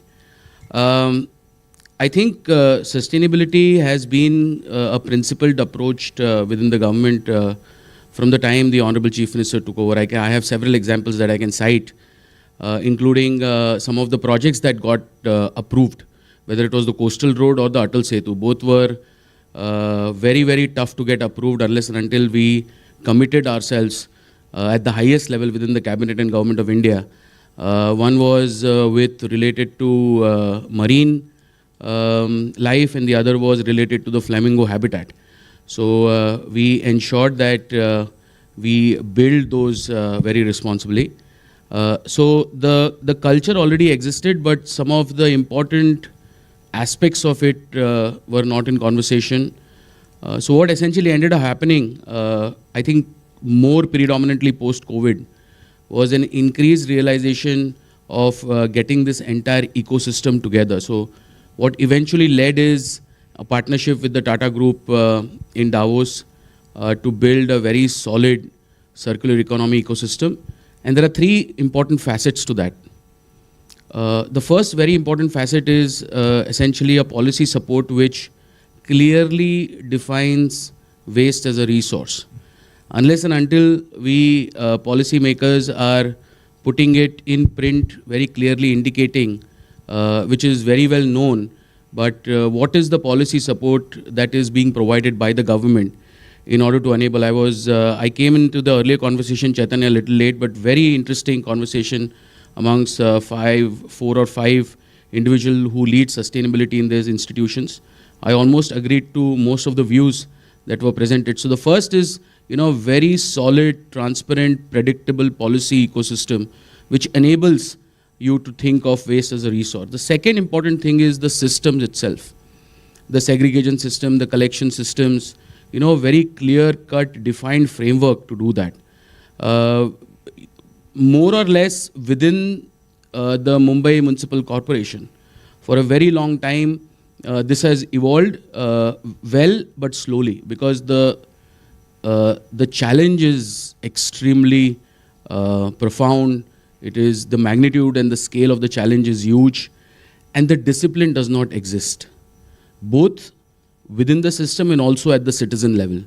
So defining a system which basically segregates, collects, puts it in a proper way by which the costs are lower, so that there could be interest in defining the process and then yet reaching the ultimate goal. So that's the second piece. And the third piece, obviously, is to give the investor community a confidence that, that this is an area that government is with predictable policies so that they can invest at scale. Unless and until these three empirical principles don't happen, it will not result in result. So what eventually ended up happening in Davos, and sorry to give you a slightly long brief, is because all that culminated into a partnership with the Tata Group, and we are now committed to build Mumbai as the first fully circular economy driven, led city. And there are now steps in that process that we have already initiated.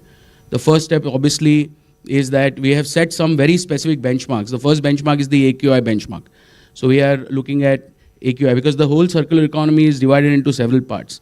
The second piece is the policy which is coming, which is circular economy parks that we are going to put. So there are 12 parks we have identified across the length and breadth of Maharashtra, majorly outside major corporations, between 100 to 200 acres, where these were, typically think of it like an industrial park, but one zone will be for, let's say, building material recycling, one will be for manual for automated scavenging of vehicles, one will be for biomedical waste. So the whole ecosystem will be built. The land will be literally at 1 rupee or nothing because the cost of doing this is significant. And the reason it is significant, Chaitanya, is that the process is not yet there. So putting the burden on the private sector to kind of, bear the brunt of that, unless and until we are first, kind of disciplined in our approach, is not. So that has resulted in several steps, and you will see the results of those steps. The AQI, which is improving, is not necessarily a complete outcome of that, but that is because enforcement is now happening with the new commissioner in place, and she is very clear about, the discipline that needs to be followed. But these are very important imperatives, and I believe that this is not just a necessity, it is an economic strategy for the state government.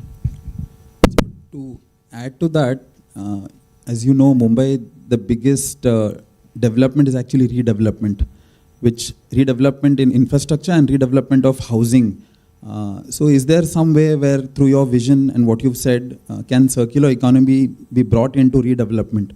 So no, has to be. So again, the one, again, leaning on a very impressive close of the last session, where I think the gentleman from the Mahindra Group kind of very clearly identified 3, 4, 5 steps. And then the lady from the Aditya Birla Group added the last step, which is very, very, it's absolutely spot on. So I think what is most important is that this is a disciplined approach, ladies and gentlemen. I did my policy, and my specialization in policy was the science and politics of climate change.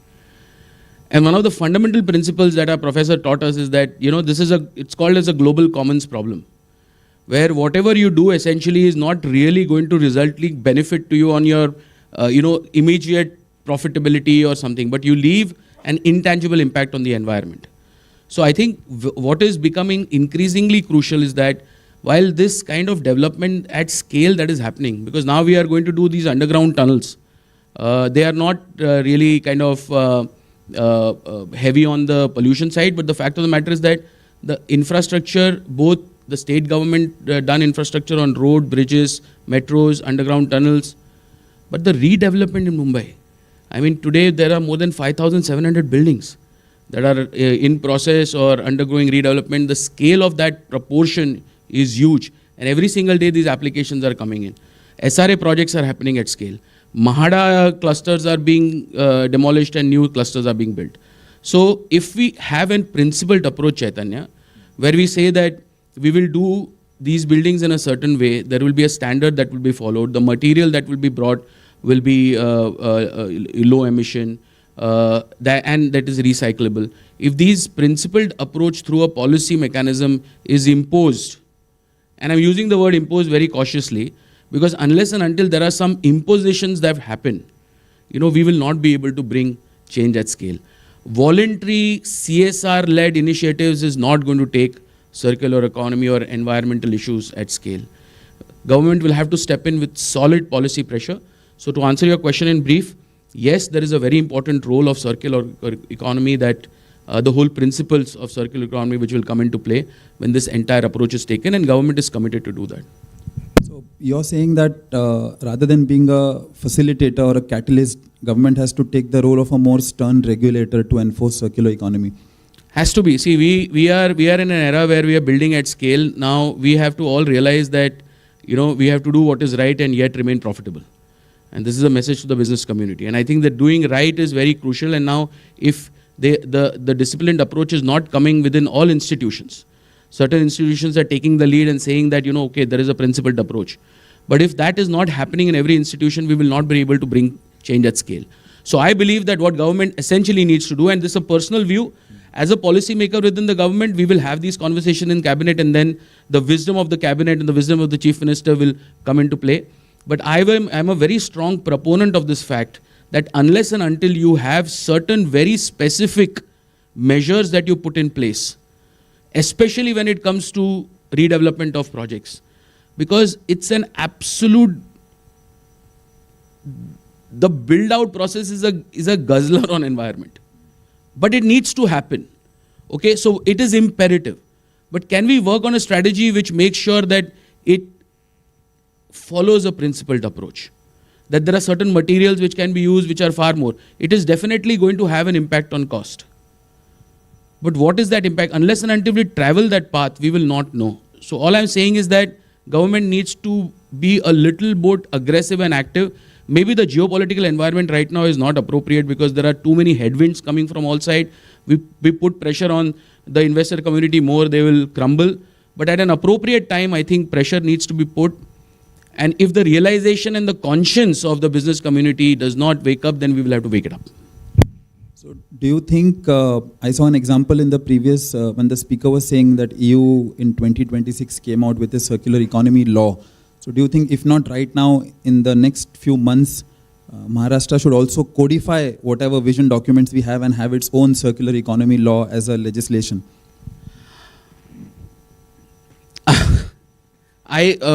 Honestly, I'm not a great fan of regulation or over-regulation. I think a collaborative mechanism where we understand each other and understand each other's responsibilities of far better, long-term sustainable way of doing business. I think government needs to be very assertive in clearly telling what its end goal is from these 4, 5, 6 parameters.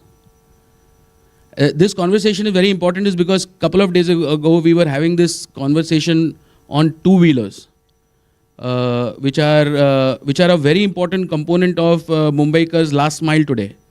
But the challenge is that we took a policy decision that it has to be EVs. Now we are not giving them transition time. So this conversation is going on. Obviously it is right now within the purview of cabinet. But the fact of the matter is that the question that we need to ask ourselves is why are we imposing this? Because we have taken a policy in principle decision that we will promote EVs because we are focused on a certain commitment as far as environment is concerned. Now obviously this is going to disturb the business environment for the medium to long term, for short to medium term. But in the long term we will achieve our goal, and you will also realize that the new environment of work is far better, more sustainable, and it is far more healthier. So these are sometimes you have to kind of become a little bit aggressive, but I am not in favor of any law at the moment. I am not in favor of over-regulation. I am appealing to the business community to work with the government. There are certain flaws in our policy making. We have not been transparent enough. The whole waste segregation system has been marred with a very wrong set of people in that business, which has further complicated matters. But all of this is now, we are consciously aware of it, and we are changing it. We are bringing better investors. Unless and until, Chaitanya, we give investors the confidence that the government is predictable and it means business to do this right, they are not going to pool in their capital. So I believe that confidence building measure is government's responsibility. Yeah, you're right. I think investors need two things: policy predictability and political predictability. If you offer both, then I think stuff can work. Again, there are, I often tell people that Kaustubh is the Blinkit of Maharashtra bureaucracy. He's quick, and that's what everyone wants. And also people want stuff to happen quickly in politics. So, like you said, there is a cost issue when you want to bring in circularity in everything. Do you think it's a challenge to make circular economy political sense? Does it make political sense when you have very short weekly, fortnightly, monthly, 6-monthly timelines? Do you think because this drags everything down, the political class is not interested in this? Yeah, no, you're absolutely right. In fact, you're 100% right. But here is the difference between political leaders and great political leaders, right? It's very clear, it's very evident, the way they conduct themselves. And this is across countries, okay? You will be able to gauge the traits of great political leaders, visionaries, very quickly because they are never narrow-minded. There has been a time in Indian political history where elections, there is this saying that the Chief Minister always says that, the greatest challenge that he has is that to do what is right and yet get elected. And he keeps on constantly kind of challenging himself to make sure that, he is on that path. Typically, historically, political leadership has been a short-term, 5-year, narrow vision. What can we do? Populist measures that we can apply. Let's not focus on something that is going to be extremely long-term. So that has been consistent, not only in the Indian political circles, globally also we have examples of that. That has significantly changed after Narendra Modi took over, and I have to say that because we have experienced that change. And at that point in time, when you start to kind of build something at scale, there are several examples, Chaitanya. Some of them may not have worked for the government. So I believe that as far as the government of Maharashtra is concerned, and as far as the vision of the Chief Minister and the State Cabinet is concerned, I am 100% certain that we are fully committed to this. We know that the results may not be visible by 2028, 29, but we are 100% certain that if we sow the seeds and if we flower the plant, then there will be greenery across Maharashtra.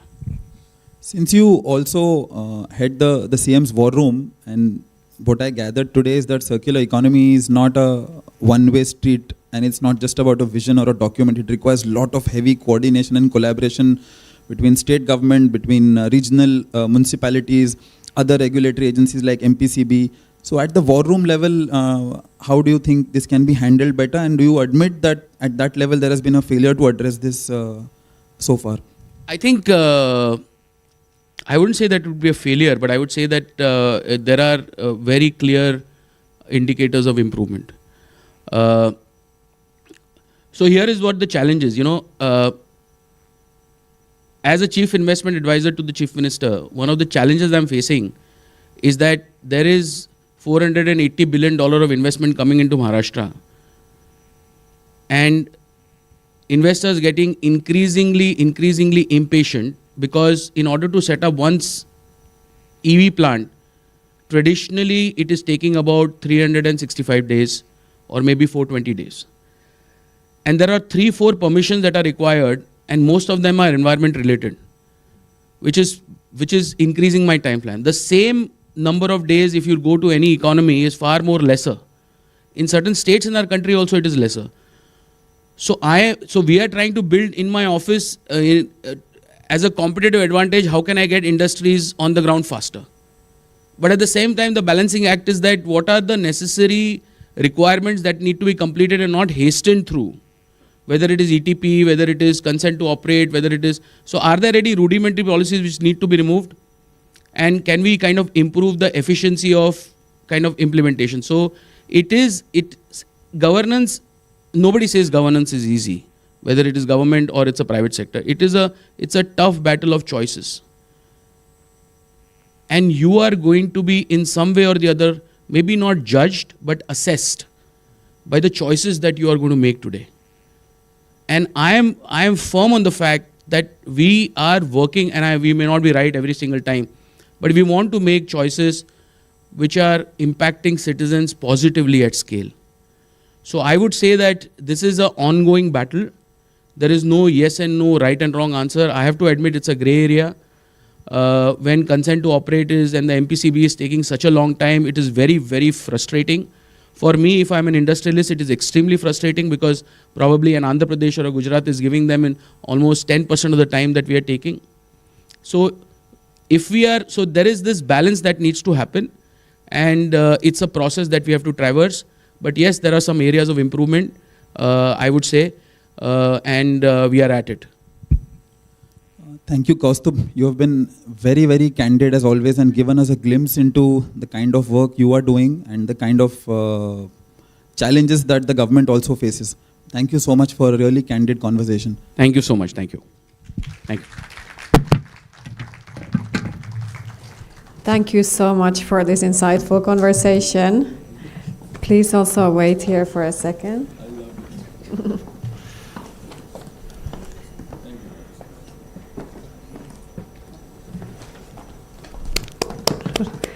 Let's give another applause to them. Thank you.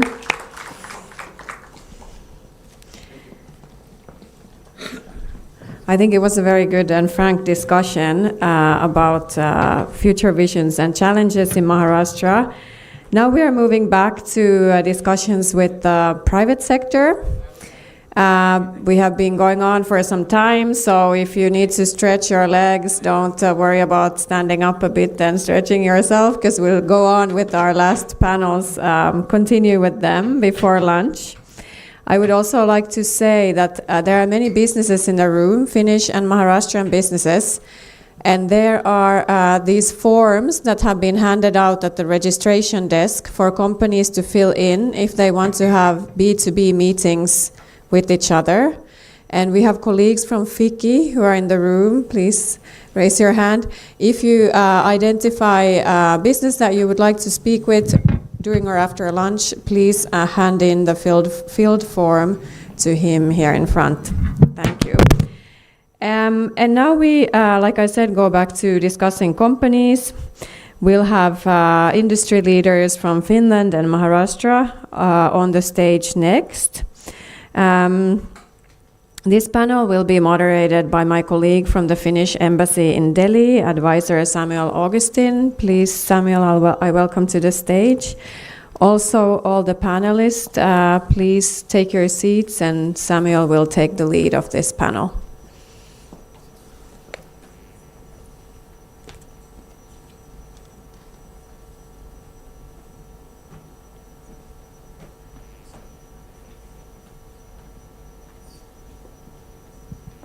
I'd like to welcome my panelists on the stage.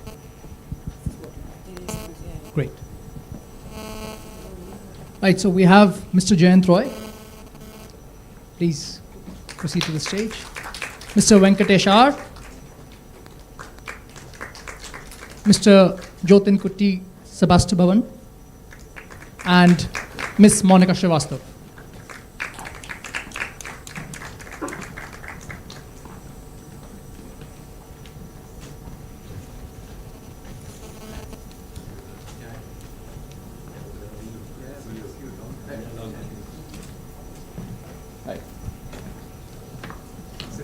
Yeah, same order.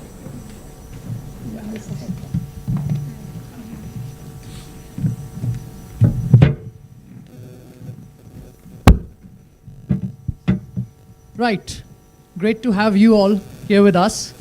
The only unfortunate thing about this panel is that we are already running short on time because we have overseeded the time.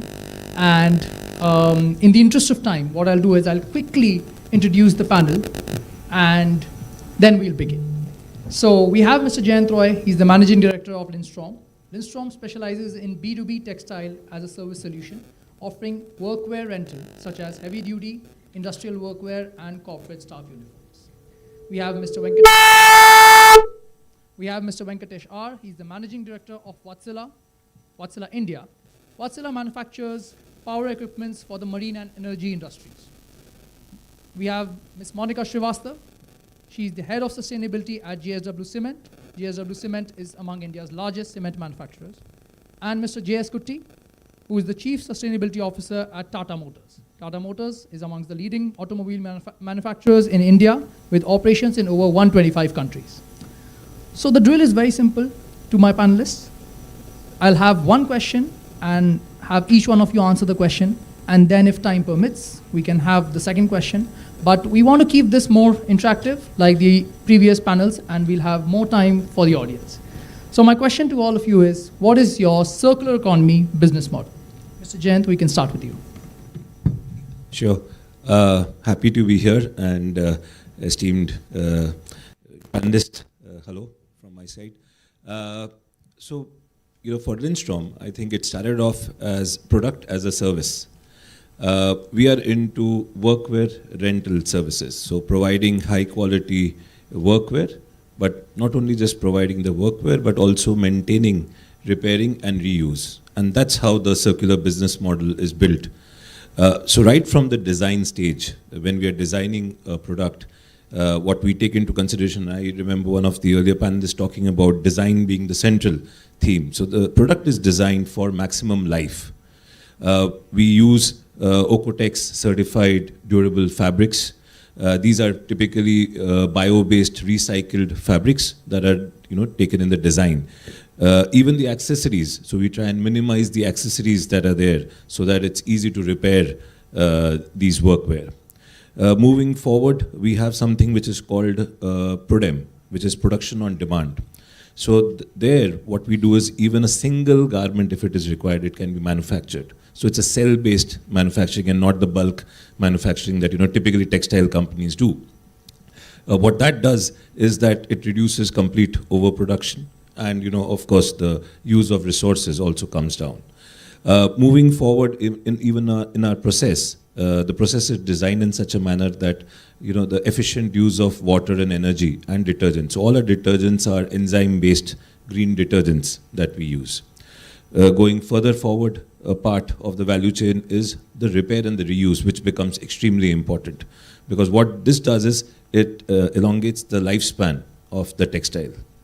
Then further, when we move forward, when we move towards the end of the life cycle of this garment, 100% of our garments, once they have lived their life, are recycled into different products like mops or rugs. So that way we increase the entire value life cycle of the garment, and that's what our circular business model is based on. Incredible, incredible. Circular economy at its best, I must say.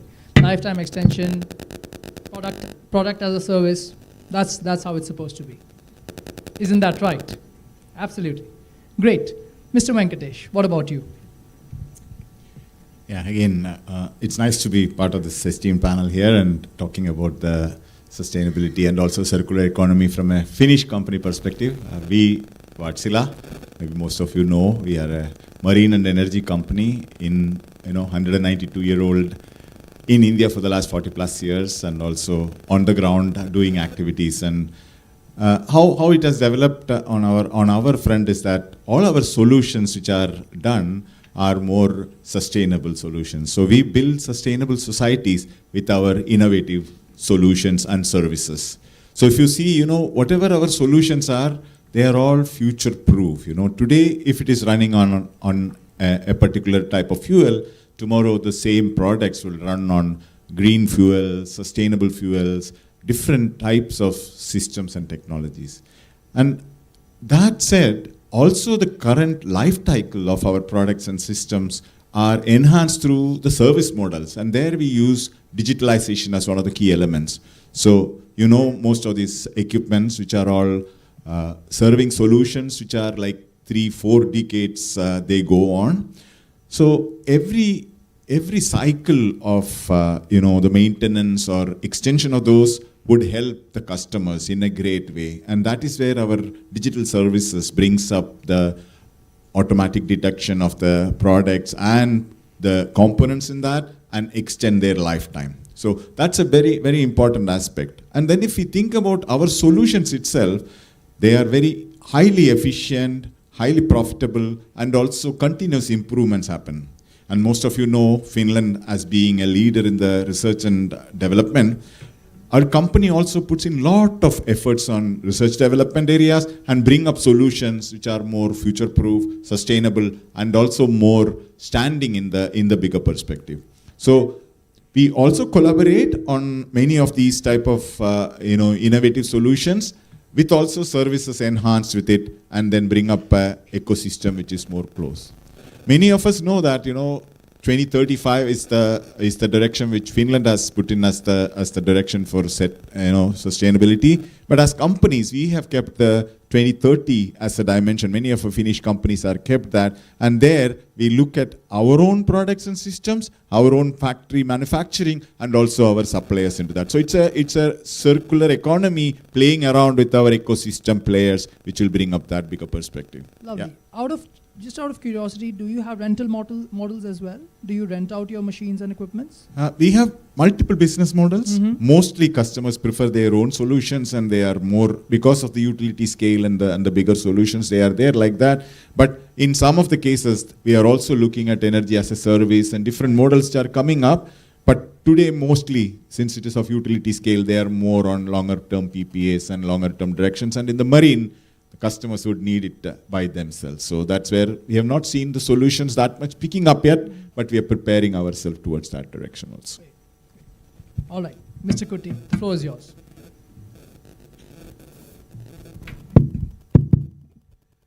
So first of all, as a practitioner of circular economy, many of us need to concede that this is not a very ephemeral and an easy topic to deal with.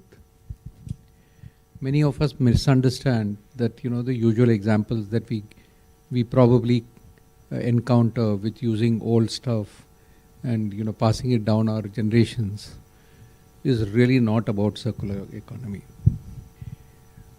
In the morning we heard references to some of this. As we are dealing with the concepts of circular economy, we find it's a deeply scientific, deeply connected to incentives and the entire structure of the economic foundations post the Industrial Revolution. Unless you hold the bull by the horn, the problems of circular economy are not going to go away. It is embedded in design, it is embedded in the way we think, it operates at molecular levels, and it works at the foundational levels at which society thrives, works, lives, and engages. I'll give you an example. Take the case of an automobile that we make. An automobile consists of probably 100 parts. And if I go down the last if I keep on opening the automobile, I would think it consists of probably not less than 25,000 parts. An ordinary car. And if I were to now look at each of the processes that manufacture these parts, it would move from tier 1 to tier 2 to tier 3 to tier 4 to tier 5. And as we go through this infinite loop, we lose track. Then there are direct and indirect materials, and then there is labor, and then there is machines that go to make it. It's a whole ecosystem that keeps all this functioning. And I talk to you about a very ordinary thing in our lives, which is the automobile. Now then we look at materials that go to make an automobile. We don't think that sulfuric acid is probably required to make automobiles. We probably would not think alkalis are required for making automobiles. But as we go down the chain, we recognize that there is no part of the world that does not contribute to the manufacture of an automobile directly or indirectly. So if you have to really analyze how do you make this circular, it's not a problem to be solved by people who pick the rags, or the people who go to abattoirs, or people who go and somehow keep the city functioning. It's a deeply intrinsic technical challenge that scientists, engineers, managers, entrepreneurs have to deal with at molecular and atomic level if this problem has to be solved. We recognize this at Tata Motors. And we recognize that this is not a challenge that we can solve individually. However big Tata Motors is, it is still a small company.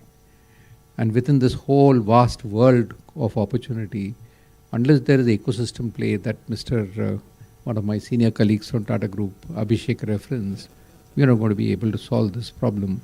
We can have a lot of conferences, but this deeply technical problem is not for those who are in the unorganized sector, but for extremely intelligent scientific minds to apply their minds to solve these problems. We are dealing with that, since we are not having enough time to deal with this topic, we will deal with it if time permits. But I just want to state only one thing for the audience, that to approach circular economy from rudimentary principles that we encounter on a day-to-day basis is to probably ill-define the vastness and the complexity of one of the biggest challenges of the 21st century that started ever since the Industrial Revolution began. Completely agreed with what you're saying. It's a lot about consumption, it's a lot about design, and it's very less about the downstream measures, the end of life. So yeah, the floor is yours, Mr. Srivastava.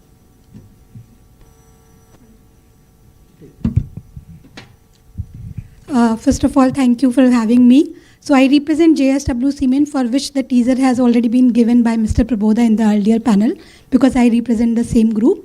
We started almost 2 decades ago when we had the byproduct generated at JSW Steel.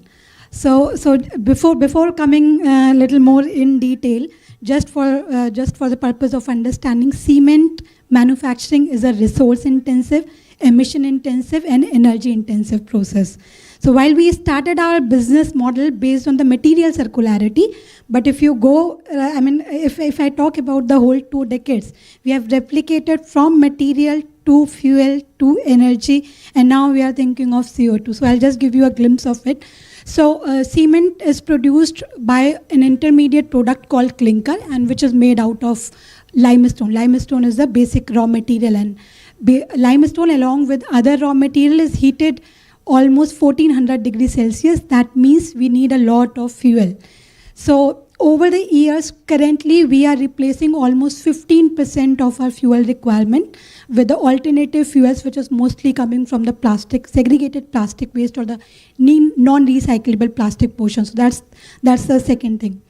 Mr. Prabodha also spoke about the waste heat recovery. Because the temperature goes till 1400 degrees Celsius, even after the process you have a lot of heat remaining there. So we have the waste heat recovery process where we almost use in those plants almost 40 to 50% of our power consumption is met from the waste heat recovery. Third thing, because we are a part of the bigger group, JSW, steel, and you have energy and everyone, so everybody's waste becomes a raw material for us. So if I talk about JSW Energy, they produce a lot of fly ash that also we consume. Currently, the BF, that is blast furnace slag, is the primary raw material which we use. And when I spoke about the clinker, the more clinker you replace with these kind of materials, which is called supplementary cementitious material, your CO2 comes down. For each ton of clinker, there is almost 850 kg per ton of CO2 is being produced.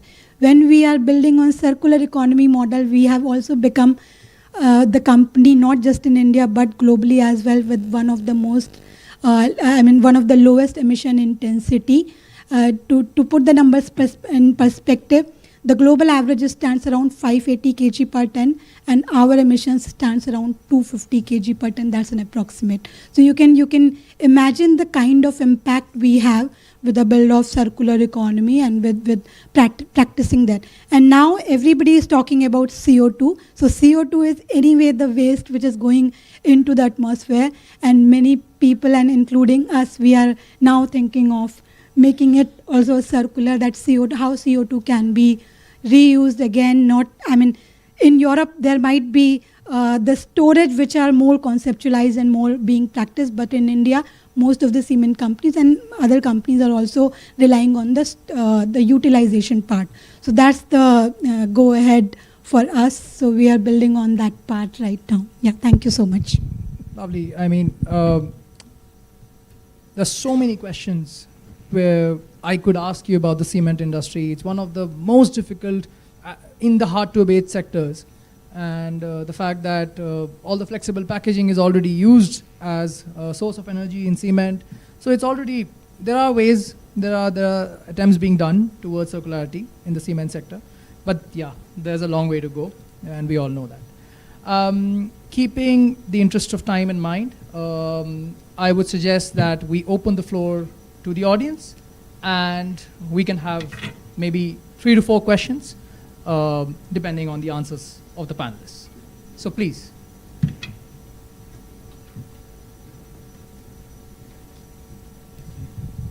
Hi, I'm Ranjit. I'm actually from 2 design institutes. One is from NID and actually also from Aalto in Finland. So I have experience opening up in both these kind of like design education cultures. So I wanted to actually start with Jotin sir. You are from Tata Motors, and one interesting project that I had done when I was in Aalto was working in sustainable mobility for Volkswagen, and that was in 2011. So the topic I want to open up as a question is about designing in the 4th order space, which is the complex systems, where you design for organizations, high-level decision making, and the messy space between the public and the private sector. So at that time, the design process revealed that the problem was not really that Volkswagen didn't have smart people or good technologies for sustainability. There was another kind of problem that got revealed, that it was 80-90% male dominated. So it didn't really have a voice coming in about how the mobility industry is being designed for women. And that would have shifted the dialogue in the public-private sector when it comes to policy or even regulations around environmental issues into this interesting space of social and behavioral dimensions. So that was a very interesting input we gave them. And 2012, ironically, they had Dieselgate. So it's Dieselgate, which is a very smart people sort of gaming the system and fooling the kind of authorities. So, you have this situation where companies are definitely driven by self-interest and corporate, you can call it greed or whatever, and then you have the public sector that is really trying to look at it from the wicked problem perspective. So so then to address that third space, Finland, Sweden, these countries have Sitra, Vinnova, those kind of agencies. Could you just summarize your question? Yeah, I needed to just give a background. So the summarization is that if you had a hypothetical organization in India, what features would it be having according to like if you are an organization like Sitra for India, what kind of features would you desire from a company perspective that they could enable your... I get the question. Yeah. So, Sitra, I mean, we have representatives from Sitra over here. Sitra is the Finnish Innovation Agency, and they work corely on the topic of circular economy. A lot of the circular economy principles and fundamentals that are present in the industry has been brought up by Sitra. So the question asked by the gentleman is, if you had to set up a Sitra in India, what would be the principles or thoughts you would want them to have when working in a place like India, which is marred by things like price sensitivity and all the other challenges which India faces? So setting the agenda for Sitra is not what I will talk about. But I'll tell you what are the challenges that we need to resolve for getting circular economy. One needs to clearly understand that each of the producers, whichever they are producing products or they are providing services.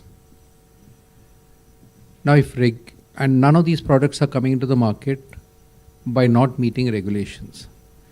We are not talking about, the second-rate and third-rate companies. We are talking about the right companies who are supposed to meet the regulations and produce. But you would see in even the best countries, if you do not have regulations that drive certain behavior, you would probably end up with meeting just compliance requirements as far as the product is produced and launched into the market, but it doesn't get back into the whole system that works. I'll give you a case of EPRs. In India, we did not have EPRs and we did not have the regulation. Ankit referenced that about EPRs. Now, when EPRs, extended producer responsibility, becomes a mandate in India, and each company has to meet these mandates, then automatically the material that you're putting into the marketplace becomes the responsibility of the extended producer, and it gets back into the system. So getting regulations in place is a very important element of getting things done. Now, regulations does not mean only for the producers, it also means for the consumers. If we were to say that you go to the streets of Singapore and the same person who lands in Singapore will behave differently from the person who lands in Mumbai, that means the regulations for consumers also have a very important place to play in getting all these systems to work together. So Sitra can have their own agendas and their means of accomplishing certain tasks, but there is no one-size-fits-all for anybody. And the reference to what you did with an automobile company may or may not match with what is the outcomes that Sitra will deal with. Thank you for the answer. Maybe I can shortly extend that comment also, if you allow. Maybe to your question, precisely, Sitra is an enabler of an ecosystem within Finland. And Finland, when they think about, they are also extending their services towards Europe as a bigger system. So Nordic, Finland, Europe, that type of connect happens. India is already much bigger than Europe, if you would think. And as Kutti sir mentioned also, there has to be sector-specific developments which could be thought of. Sector-specific developments where the ecosystem players come together and there is an ecosystem mechanism which will help us together. Today we are more or less more dependent on our own individual directions, individual companies, individual targets. So there could be some mechanisms which we are discussing also through different industry forums, through different chamber collaborations. We should bring up that type of, developed countries, European mechanisms into India also, which will help India to grow leap bounds. I'll just give you an example on energy. Wide and intelligent, sustainable energy is a topic there, which is helped by Sitra and also Business Finland in order to bring it up on a bigger European forum. That gets funding, that gets also directions, and development happens there. There are around 51 companies, and luckily we are also the leader there in guiding those solutions. That gets funding, that gets solutions done, and that can be then rolled out not just for Europe, but for the whole world. So such type of initiatives we should bring in. Today in India we are lacking that, and this type of agencies, if we bring in, Industrial bodies have their own agendas and purposes there, sectors have their own purposes there, but common areas like these, if we enable, it would be a great win-win for us. And some directions like that has been seen, mainly in the information technology or that type of areas, but we need to think about it on a bigger aspects on different pressing matters for us. Thank you again. Thank you, thank you. It's incredibly sad for me to just say that we'll have one more question, because these are incredibly intelligent people who are decision makers and they can offer so much to the audience and share their views. But just one more question.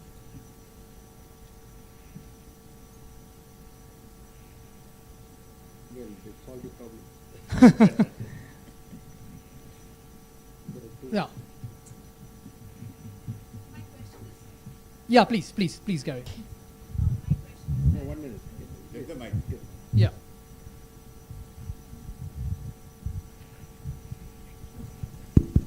My question is directed to Mr. Jyotin.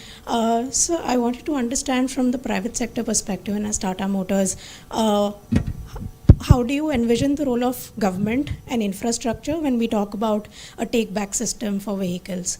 Do you have any vision or thoughts on that? What role could government infrastructure play? You know, we really depend a lot on the government for many things, including right from the consent to operate to consent to establish to operate to many of those things. We are also looking for mandates so that we are able to have a level playing field.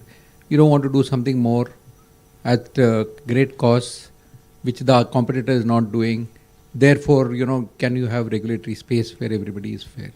But I'll park the role of the government. Let me try to help you by answering you. What can I do as a private sector? Because everybody in a system, everybody has to perform their roles. So a few years ago, in the aftermath of COVID, our chairman, Mr. Chandra, he announced a concept or an initiative. It was called Alingana. It was about sustainability, 3 pillars. I'll not dwell into it. One was related to net zero. The second was related to pioneering circular economies. Third was about nature and biodiversity. He rolled out this vision across the group. And we as Tata Motors, we committed to a vision of getting to net zero by 2045 for commercial vehicles and passenger cars by 2040, JLR by 2039, etc. You know, you'll park the carbon question. Then we realized, you know, let's look at circular economy. Carbon is very hard to deal with. It consists of products, it consists of supplies, it consists of channel partners. There's a whole lot of things. Let's assume for a minute that we cracked or, you know, we understood what we need to do, including the product strategy right up to 2045. Then we started looking at this question of pioneering circular economies, and we recognized that, you know, we have to make 2 or 3 decisions which will be important. One is circular economies can be dealt with through anecdotes, stories. You know, you do a little bit here, a little bit there, and then you project yourself, you know, you get your eyeballs and you say you've done something in circular economy. But we made an important decision in the group, and that we said we will base everything based on science, which meant we had to bring a scientific conversation to the table. Not about pictures, not about eyeballs, but of how do you get engineers, managers and scientists to put their heads down and work at molecular, atomic level through models for circularity. Why did we say this? It's because we recognize very deeply and inherently that circular economy is a very deep topic. It is not for the boys, it's for men. Real, hardcore men and ladies who really have to put down their head and look at something which is going to solve these problems for the next 100 years. How did we do that? We created the group circularity model. We created models that connected right from design to manufacturing to sourcing to aftermarket. Are we there? Not at all. Are we on the journey? Absolutely. Do we see a future where circularity defines our operating model? Absolutely. Will we get there? Surely. Can we create centers of excellence? Absolutely. Can it become a mantra in Tata Motors? Answer, yes. So we created a mantra called Tattva. Tattva means essence that connects this as an operating system based on circularity. Does it reach suppliers? Yes. Does it go beyond tier 1s to tier 2 to tier 3? Absolutely it will. Are we successful there? Not at all. Have we reached tier 1s? Yes. Tier 2, tier 3, tier 4, tier 5, we don't even know. It's a long journey. So we are on a journey, and I must tell you, many of us always look at somebody else to do the work. But we rarely look at ourselves to what we can do. We are designers. We can design better. We can design for circularity. We can design for dismantleability. We'll give you a last example. There is not a single element in the periodic table of hundreds of elements that do not get into a car directly or indirectly. If all of this car was made of one single material, one single atomic material, it is so easy to work with. This is the essence of circular economy. Because if you start looking at a car as a combination of so many materials which has come together and contaminating each other, then it is a piece that it's very difficult to deal with. Otherwise, usko pura uthao, just pick it up and put it into a furnace and get on with life. It's not so. So we need to understand this, and we should not actually transfer our responsibilities as scientists to the rag pickers that we keep talking about, or to the people in the unorganized sector to answer the problems created by the scientists when they're designing things to solve the problems for us. We recognize this and take our responsibility very, very seriously. We look forward to a day when our products would be so circular that there is economic value to it. And we are actually designed in circularity so that we are not depending on the last mile or the last person in the chain to solve this for us. Long journey, a journey of 100 kilometers starts with the first step. We recognize this, but we are putting in place the mechanisms that come 2030, come 2035, come 2040, 45, we have plans to get there. Eventually, Tata Motors will lead this in ways that we will be examples for others to follow. Short answer to your longish question. Let me talk about myself. Yeah, thank you. Thank you so much, sir. It's completely understandable. I mean, plastic made of plastic, which is made of which is there for chips packets, is different and cannot be recycled. Is way different from the plastic which you make buckets out of. So for a car, million products, million items, million raw parts, very difficult to achieve circularity. Totally understandable. I just want to add one thing. We keep talking about plastics, but plastics actually are a wonder material. It has changed the way man deals with life, right? The same thing which is a problem today was a solution of the past. And like that, everything goes in a circular loop, as we heard in the morning. The problems of today are the solutions of tomorrow. But actually the solutions of today were the problems at one point of time. The way to look at plastics is, okay, it did what it needed to do. Oil did what it needed to do. But mankind has to now go beyond and see what can we go beyond plastics and how can plastics be reformed to behave in the new era. I just wanted to leave that topic with you. And we are working on that for your information. Great. Thank you so much. I thank my panel for this wonderful discussion and apologize that we could not talk more. Ma'am had a question I'll take up later. Yeah, all those questions which you have, because I completely understand. You have managing director sitting over here, you have CSO sitting over here. So there are a lot of people who want to ask questions. Sadly, we'll have to close the panel discussion now. You can have all those questions offline, and I announce the panel closed. Thank you very much. Let's give an applause to all the panelists. And as said earlier, the companies will be around, so please, once we're done with the sessions and move for lunch, connect, exchange business cards. There's also some companies who have tables there in the pavilion hall outside the room where they're showing their brochures and information, so please go and explore. A lot of the discussion today has been with, or all of it has been with the public and private sector. And now we are moving into discussing with the non-profit sector and having a more maybe critical outlook on the stage of circular economy in Maharashtra. I have the honor to welcome on the stage Dr. Shishir Joshi, founder and CEO of Mumbai Project, a non-profit organization dedicated to improving Mumbai's quality of life. The organization has implemented over 40 initiatives among the Mumbai Climate Week that we recently enjoyed, and also the Mumbai Plastic and E-Waste Recyclathon Dr. Joshi, please come to the stage. With Dr. Joshi, we have Dr. Purnima Vengaprat Bhattacharya, Associate Fellow at the Observer Research Foundation. Her work focuses on the blue economy and on integrating circular economy strategies into the marine and coastal frameworks. Please welcome to the stage. Thirdly, we have Mr. Saitej Anareddy, founder and CEO of Zero Hero. Zero Hero is a Finland and India-based startup, originated in Finland, now also operating in India. It's a climate tech startup that transforms everyday sustainable actions into verifiable climate credits and drives behavioral change among people. And last but not least, we have Dr. Swati Lodha, Director at the MET Institute of Management in Mumbai. Dr. Swati Lodha has led the founding of India's first circular lab at the MET to sensitize the society at large about circularity. And I will myself be moderating this panel.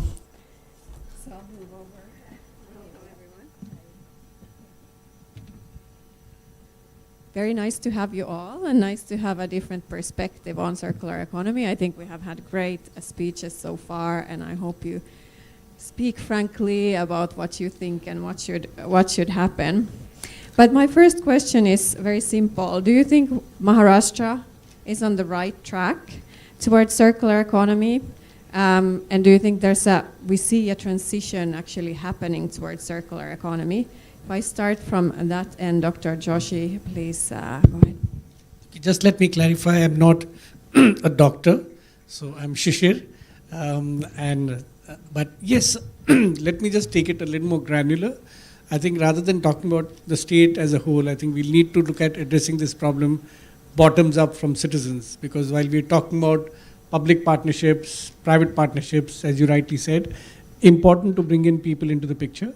Because finally, while we were talking about the EPR, which was discussed by Mr. Kuti very rightly, and some very interesting suggestions came from that panel, I think it's important that we have the ethical consumer responsibility also being brought in.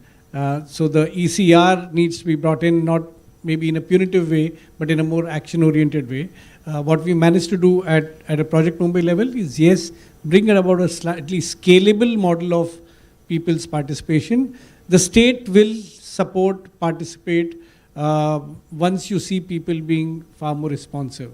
But I'm seeing that in a very, very strong manner, things are moving in the right. But it's still a drop in the ocean. There's so much more to be done. I know we're going to be, before I continue, you're going to see that we are running out of time. So I'll stick myself to this short answer at this point. Thank you, and let's move ahead in the order.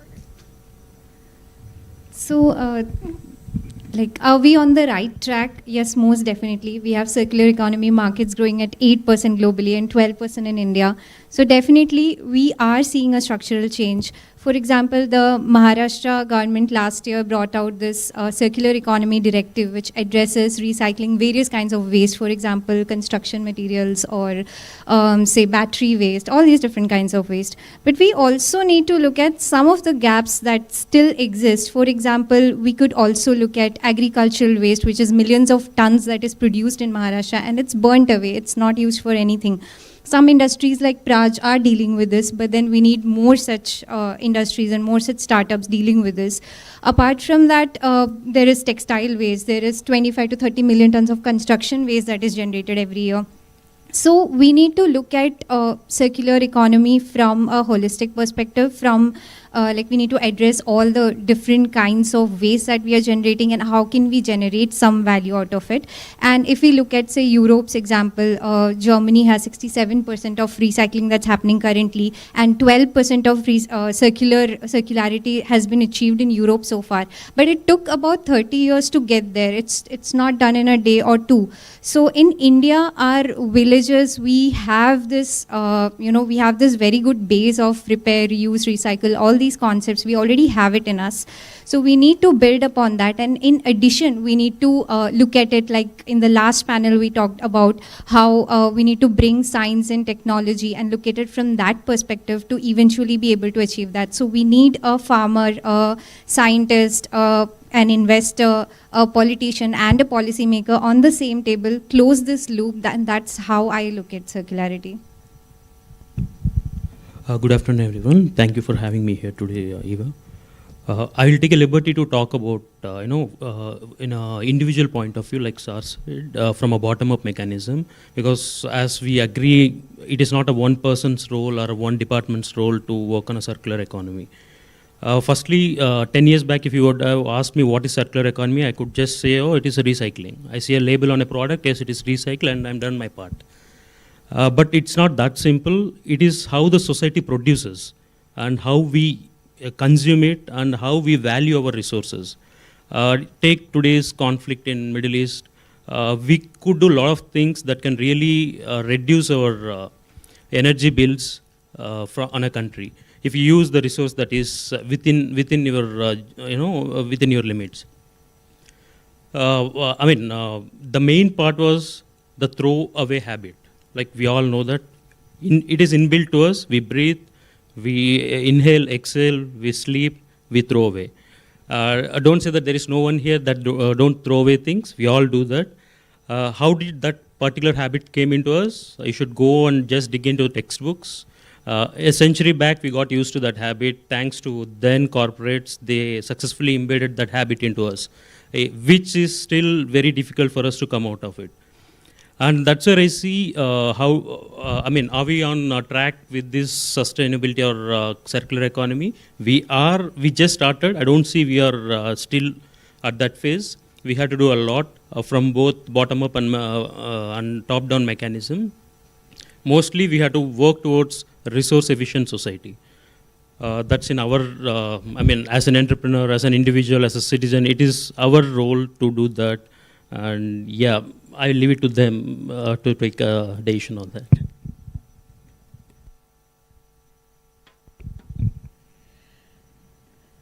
Thank you, Dr. Eva. Thank you, Eric, for having me. And I represent a different stakeholder here, that is the educational institutes. And so we have heard from the policymakers, we've heard from the industrialists, we've heard about how the bottoms-up approach works in circular economy. And I am representing higher educational institutes here, the responsibility that lies with institutes like us to make circular economy a part of our mindsets. And as a lot of people say that in India, we've had this mindset for ages earlier also. And the question that you asked was, is Maharashtra on the right track? But I'm not competent enough to answer that question, because we can focus and answer on what we are doing in Maharashtra to do our bit in order to groom a more circular economy conscious generation. So we are working with master students who are doing their post-graduation in management. So these are the MBA students or the undergrad students. And we are working with them to make them more conscious of the environment, of their responsibility towards sustainability, because this is the new generation which will have to work with the solutions that we have provided, which will become their problems to deal with in future. So what we have done is that we have started a circular lab. We have started a course on circular economy where the students learn about the complexities of the circular economy frameworks. And we are also doing the application part of it through different kinds of live projects that students do in villages across India. So it is more about giving them the responsibility that we need to be a generation which is more conscious about the problems of the earth right now. And for that, it is important for all of us to think in terms of how do we become more sustainable, in terms of conserving the energy that we have, in terms of conserving the climate that we have.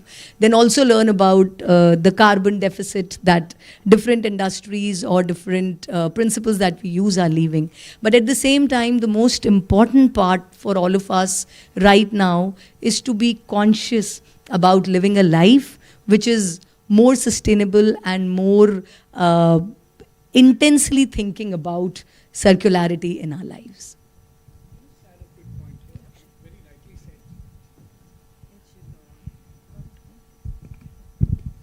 Sorry, thanks. Very rightly said. I think what is missing in this entire chain is awareness. What we are still addressing is a very small portion of urban elite, pardon me for saying that, but who are broadly aware of. Today when we show people 2 bottles of plastic, most of them would not know what is good plastic and what is bad plastic. We are still talking about a large mass. For them, recycling or wastage is still not a concept.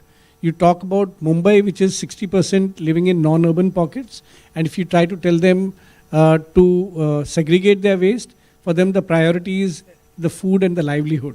So these are not priorities in a lot of people. Yes, what is required is people like us to start getting other people aware. There are fantastic stories taking place everywhere. I think it's important for us to, while we've had a lot of corporates coming out with some fantastic solutions using science and what she spoke about, all stakeholders need to come together, need to identify what are the good stories. We need to become better storytellers. We need to narrate these stories in such a way that different stakeholders start becoming more and more aware. Today, the fact remains that in urban pockets, awareness towards this is growing rapidly. There's no doubt about it, but it needs to penetrate into behavioral change. What's missing right now, it's just incidental that what I'm carrying with me, most of you would see is a pen, okay, but I see this as an outcome of chocolate wrappers. This is a pen made from chocolate wrappers. And I didn't carry it to show it to you all, it just happened to be in my pocket. But these are some of the few things that we use to get children become far more aware. And sometimes when we go and talk to children in schools about it, this we already know. We've already been segregating our waste, which becomes a very great kind of a happiness quotient for us. Can we start becoming better storytellers? Can we start sharing our stories so that other people also start following the model? Thank you. This leads me to my second question, which was actually on what you think the biggest bottleneck is for a circular economy or a circular transition and what we should do to unblock it. So you were saying it's raising awareness. Maybe would that be the sort of biggest block, that there's not enough awareness? Happy to hear all the panelists I think also. Awareness, and coupled with the fact that, since you spoke about Maharashtra, I'll take it broader to India. I think one of the previous panelists spoke about the very same people behave themselves in other places.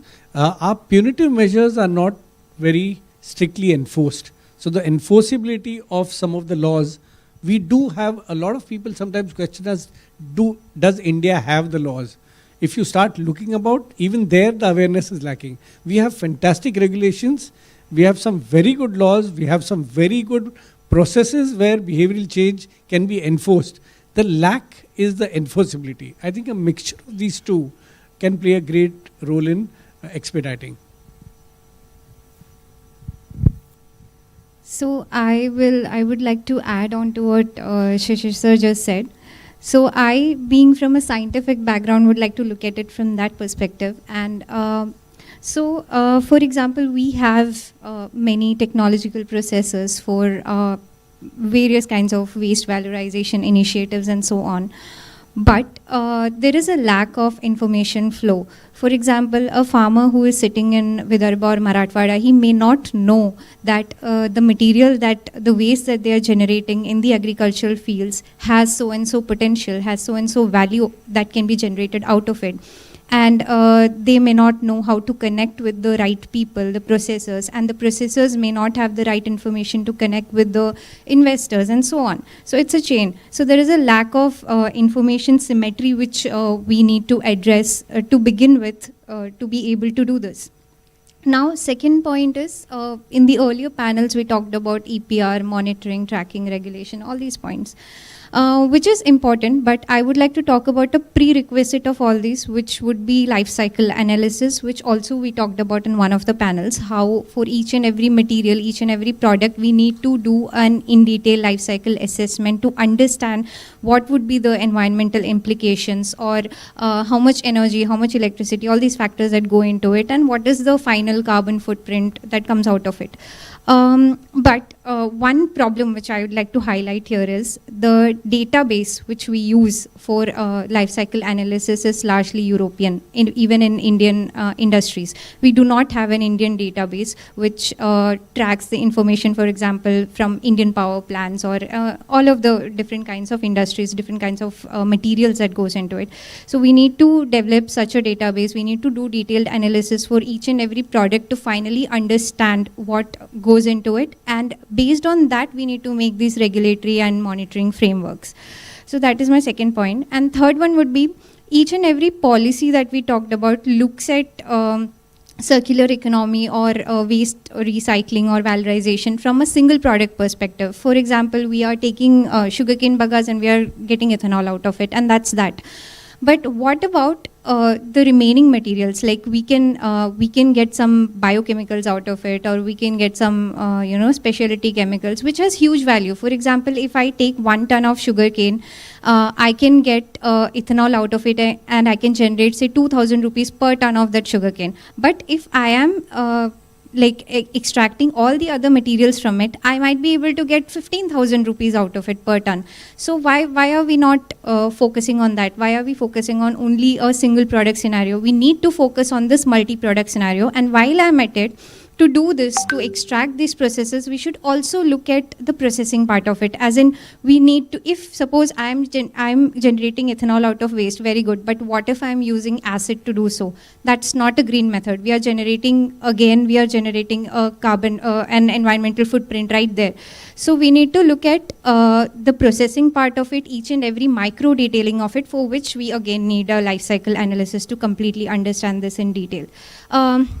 Now, coming to the next part is, if I develop a process in my lab, sitting in my lab, it's only for a very small quantity, for example 500 ml. Now if I want to scale it up to a 50,000 liter commercial plant, I would need a lot of support in terms of financial support or governance support to be able to do this. So we need to create the right innovative ecosystem. We need to develop innovation clusters to be able to achieve this. And in the process we should also involve local communities. For example, at ORF we work on ocean economy, blue economy. So Maharashtra has a 720 kilometer coastline, and with this we can have seaweed biorefineries. We have like 80 to 90 tons of only mollusk and shellfish waste which we can use to generate value out of. Now, can we have the right support for the ocean communities or the coastal communities to segregate this waste properly, to be able to take it from oceans to the processors? And can we have the right support for small innovation clusters, MSMEs, local entrepreneurs to be able to achieve this? So these are some of the bottlenecks that I observe.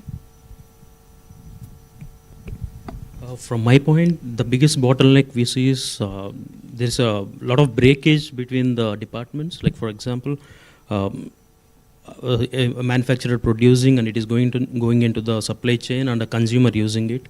What happens after that? If I'm a sustainable citizen, I wanted to do something with that or dispose it properly. I don't have a mechanism for that. I don't have a system for that. Yes, it is being developed in Europe a lot, because I've been working with PS Lifestyle of Sitra. It has taken 500,000 people's data, and a lot of them showed that a reuse has to be created and that mechanism has to come very strongly, which we don't have here. We don't have a reusing, or it used to be, but last 20 years, 30 years, we don't reuse it, we just dispose it. We just throw it. That is the biggest bottleneck, I would say.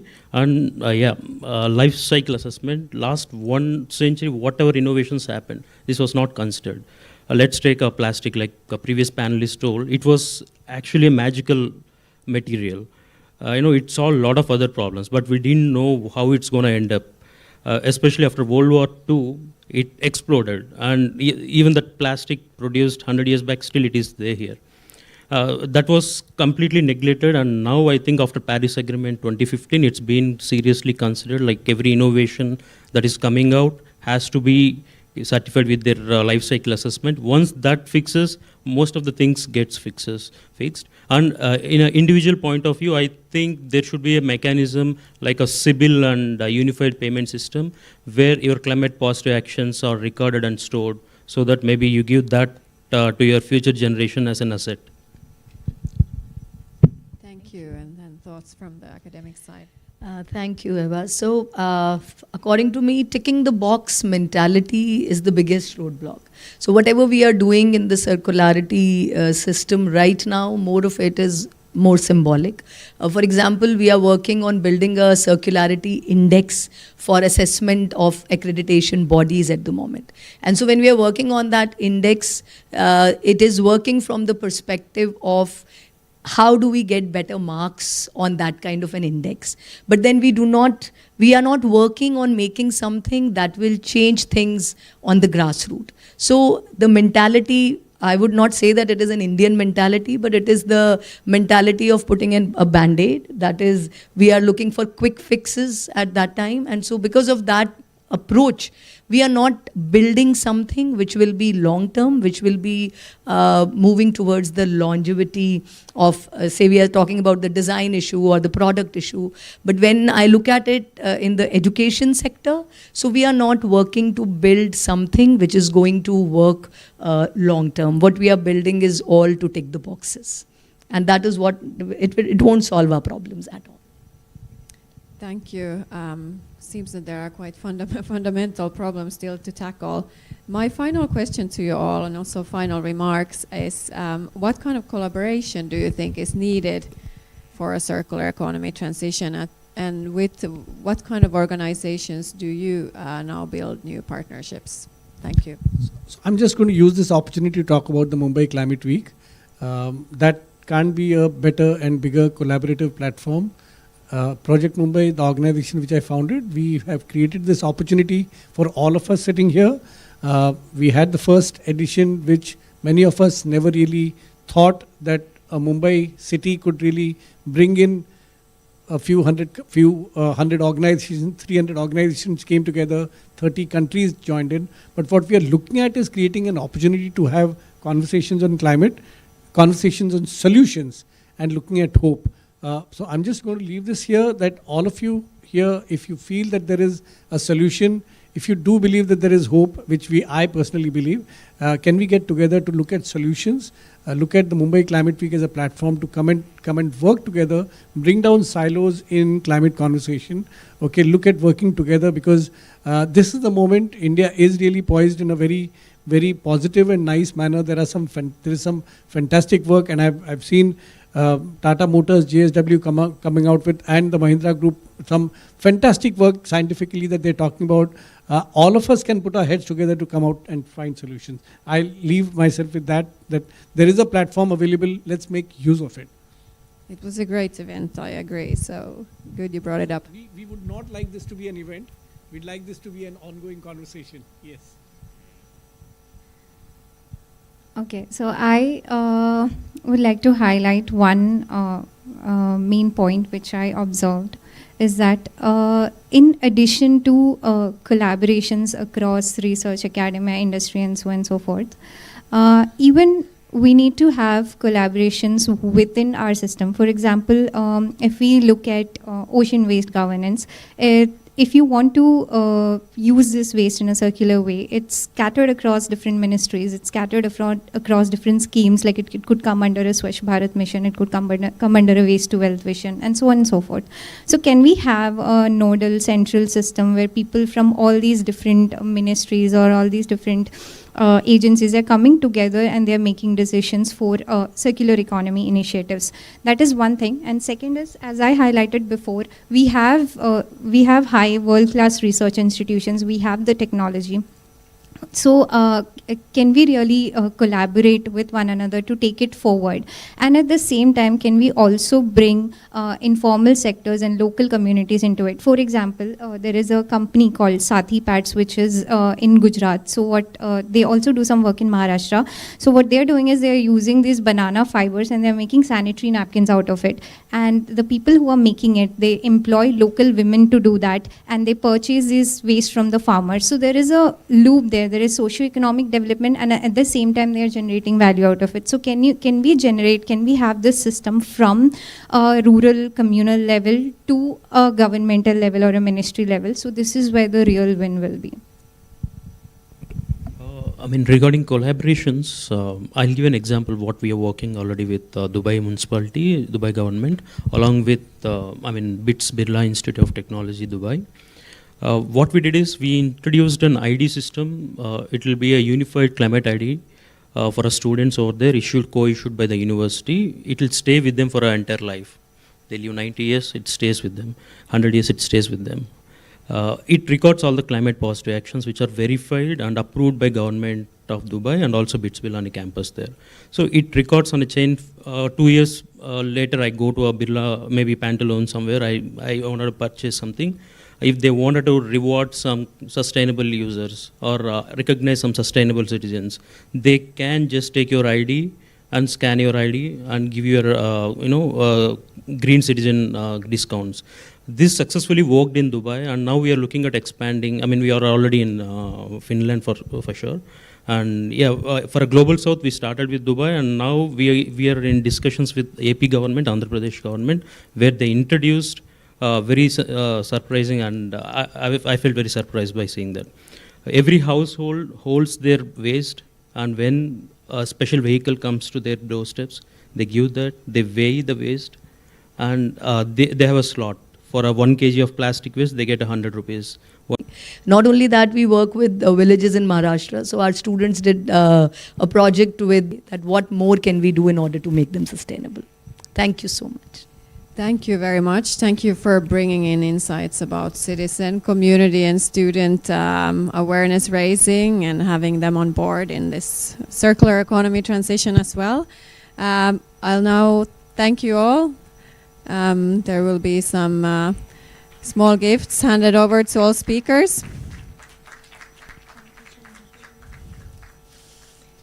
And many are maybe already waiting for lunch soon, but we'll have one more panel and a closing statement also from our visiting ambassador. So let's move to the next panel.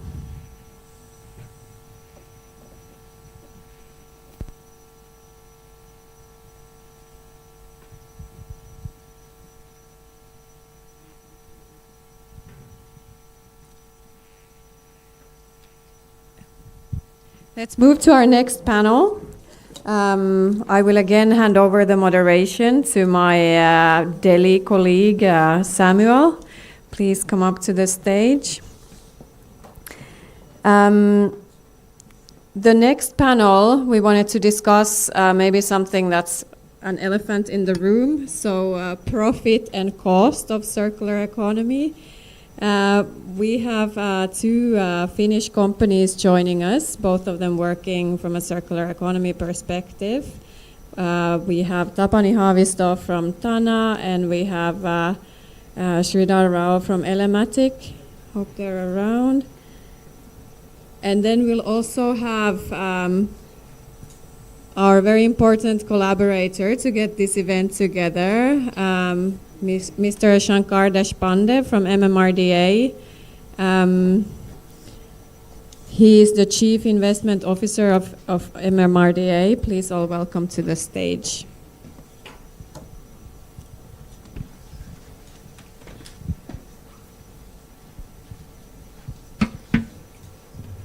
Right. We can get seated in the same order.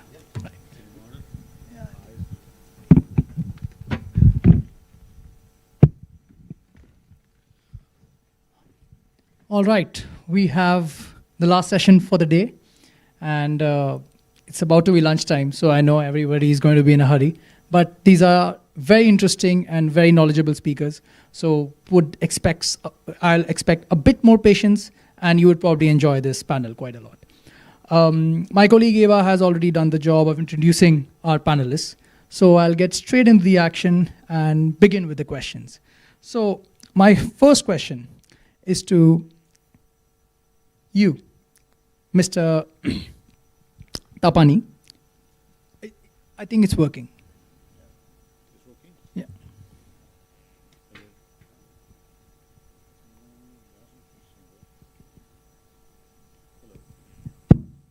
Right, now it's...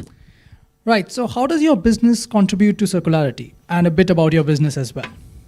Right, yes, that's a valid question. So we are environmental technology company based in Finland, designing, building, assembling our mobile machinery in Finland, and then delivering them round the world. And basically our machinery enables the different material stream separation. Basically, simple idea is that we are able to collect valuables. Earlier in the morning we were discussing about the system and processes here in India where the pickers are basically picking the valuables. So now with this our technology we are taking valuables out just before the rest of the material ends up to the landfill. So basically we are picking up the ferrous metal and non-ferrous metal. Even further on we can pick cold silver spoons what we are throwing time to time to the waste. So that's basically the secret sauce behind the machinery. Great. So there's a lot of scope for your machineries in India. And Mr. Sridhar, my next question to you is the same question. How are you contributing to business circularity? Yeah, we look at it in another perspective. The other perspective is that how do we reduce the amount of waste? If you are able to reduce the amount of waste, then we are contributing in a certain way to circularity as well. So precast reduces the amount of resources that is used in terms of reducing the amount of concrete. It is reducing the amount of steel required in the buildings. Could you actually give a short brief about your business also to the audience? Sure. I think the audience might not know. So the other way, when I was listening to everybody about circularity, I think India had a lot of past history about circularity as we were talking about. Then the goalpost was that how do we become rich? Yeah. Correct? When we became rich, we started consuming more, and that was the goalpost. So now again the goalpost has changed. Hey, give us some time so that we see where the goalpost is now. Now again we are back into circularity, so it is going to take a little bit more time, right? So I mean that's what I fundamentally feel. Earlier we had a little bit of poverty, and then circularity was inbuilt, because poverty brings in how to, the mentality, how to use things, and then later when you become richer and when you want to consume. So I had once heard that a person who is cycling is the most useless person for a society. Is it so? It's Why? not. Yeah. So that is the question we need to answer anyway. So coming back to my subject, on a serious note, we are into precast technology. We set up factories which manufacture buildings at the back end on a factory environment. So we could say it is the manufacturing of civil engineering. We make all the 5 structural elements in a factory, that is slabs, column, beams, walls and staircase, depending on the scale. And then we bring it to the site, fix it like a Lego, of course with the proper design codes and measures. Where does sustainability come in this kind of arrangement is that our factories are normally situated near the resource center, closer to the resources, and then we supply from the factory, the elements go to all the sites and get erected as buildings. So lot less pollution, lot less wastage of the basic raw materials like steel, aggregates, concrete. And then also you also reduce the amount of labor by doing mechanization. Not to tell that we are cutting employment, but basically if you want to do projects in mass scale, you will not be able to do it without having technology intervention, right? And today India is all about growth and growing faster. Timelines are short, we cannot do it with the manual process that is already in place. So technology becomes an intervention that is required, and that is how it is getting progressing now. So how do we contribute to circularity is that when we produce slabs, we have a technology that reduces the amount of reinforcement that is required in the slab. So we get a longer span, that means the amount of concrete that is used in terms of structural elements comes down. Overall, the cost of construction comes down. It contributes because there is no emission of carbon from the factory. It's a green factory which comes up. Second, we can also embed carbon more easily, and lesser steel used means that the consumption of carbon itself is reduced. You can see that we have a huge traffic problem. So if there is a traffic problem, a lot of truck mixers are waiting in the signal. You are producing a lot of pollution without getting anything out of it. So if I look at all of those, we are only transporting these elements in the night when the traffic is not there. So I mean, in that way, if you look at it, it's a huge sustainability measure that we are implementing in this particular technology. Thank you. Thank you, Mr. Sridhar. Right, Dr. Deshpande, my question to you is a very simple question, but I know the answer won't be very simple. How does circularity fit in MMRDA's future plans? Good afternoon, everyone. Thanks. My colleague tried to explain their perspective on how they are trying to do circularity in their business areas. And the question asked to me actually talks about MMRDA's main anchor focus about sustainability and circularity.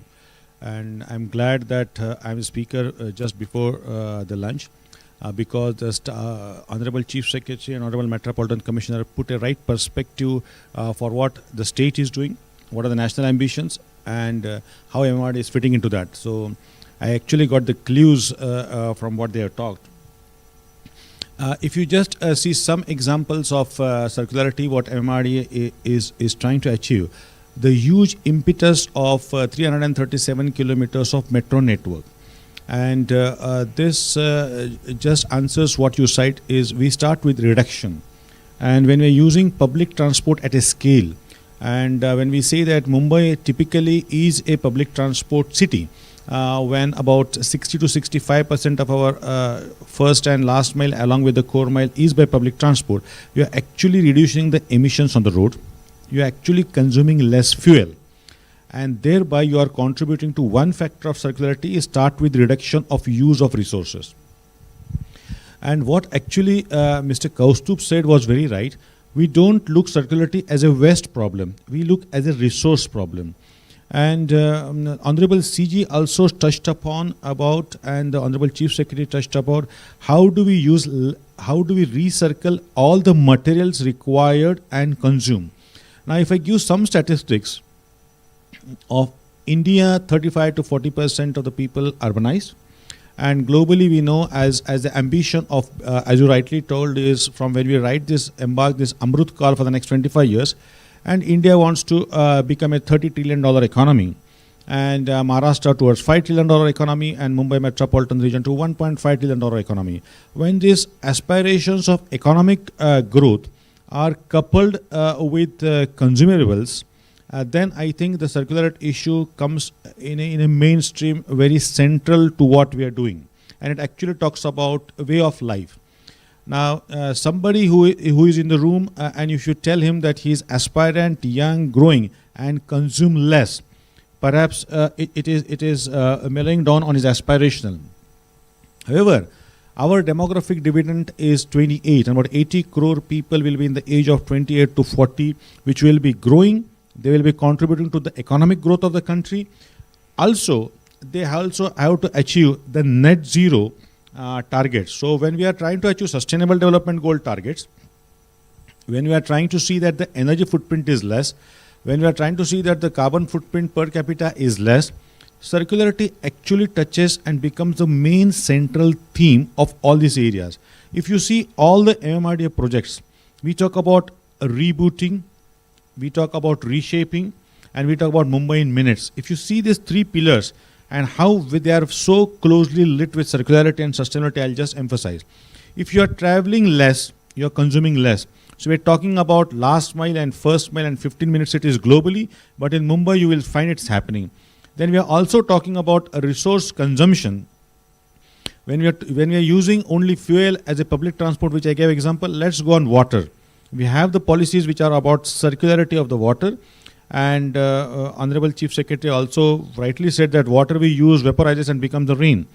Now, if the carbon emissions is less and the heat island effect which you are all facing is less, actually we may in somehow attack the problem of climate change mitigation, climate change resilience building up, and climate change adaptation. So actually what we try to do in circularity helps achieve us in sustainability and also achieves us to also mitigate and build the resilience around the climate change extreme events also possible. Now, if you asked about any of the MMRDA projects which we are doing about having two different cities, we are having Mumbai 3, which you know at the Atal Setu lands, we are having a 324 square kilometer city. In Palghar, we are talking about Mumbai 4, we are having that city. Now, all of these cities will have a less energy consumption by design, by building design, by architectural control, by seeing that the heat which these buildings and concretes are generating in the cities are not, perhaps the redevelopment which was talked in the morning, all of this or the concrete which is being used, can we use recycled materials? Can we use this? Because naturally, I think some of the statistics are showing that when the cities are consuming about 60% of the resources, only 7% or 6 to 7% UNEP reports say are recycled. Can we increase that percentage? Can we make it mainstreaming use of recycled material? Perhaps what you say is good materials used less is equally important.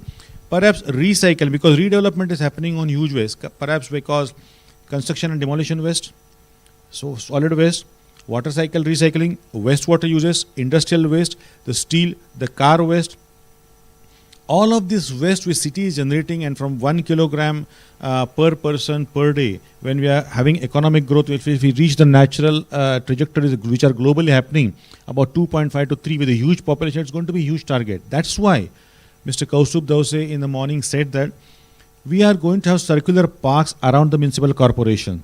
And I was also instrumental in some of the setting up of the circular parks which are coming up, finding the land and trying to do that.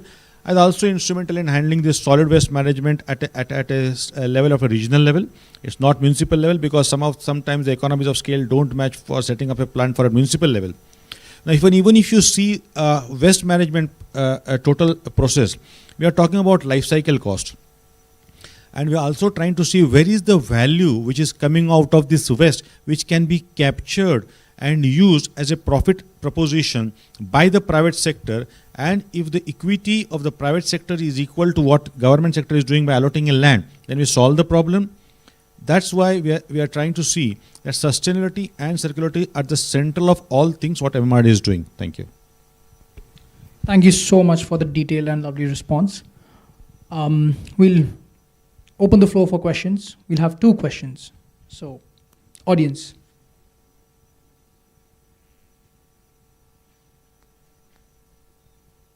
Unless you tell that lunch is given, if you ask questions, they won't ask questions. So you're standing between lunch and questions, yeah.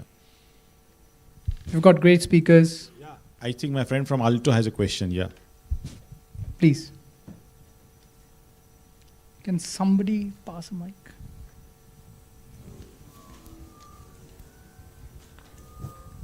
Yeah, I think actually I have a repeat of the previous question, but aimed at maybe MMRDA.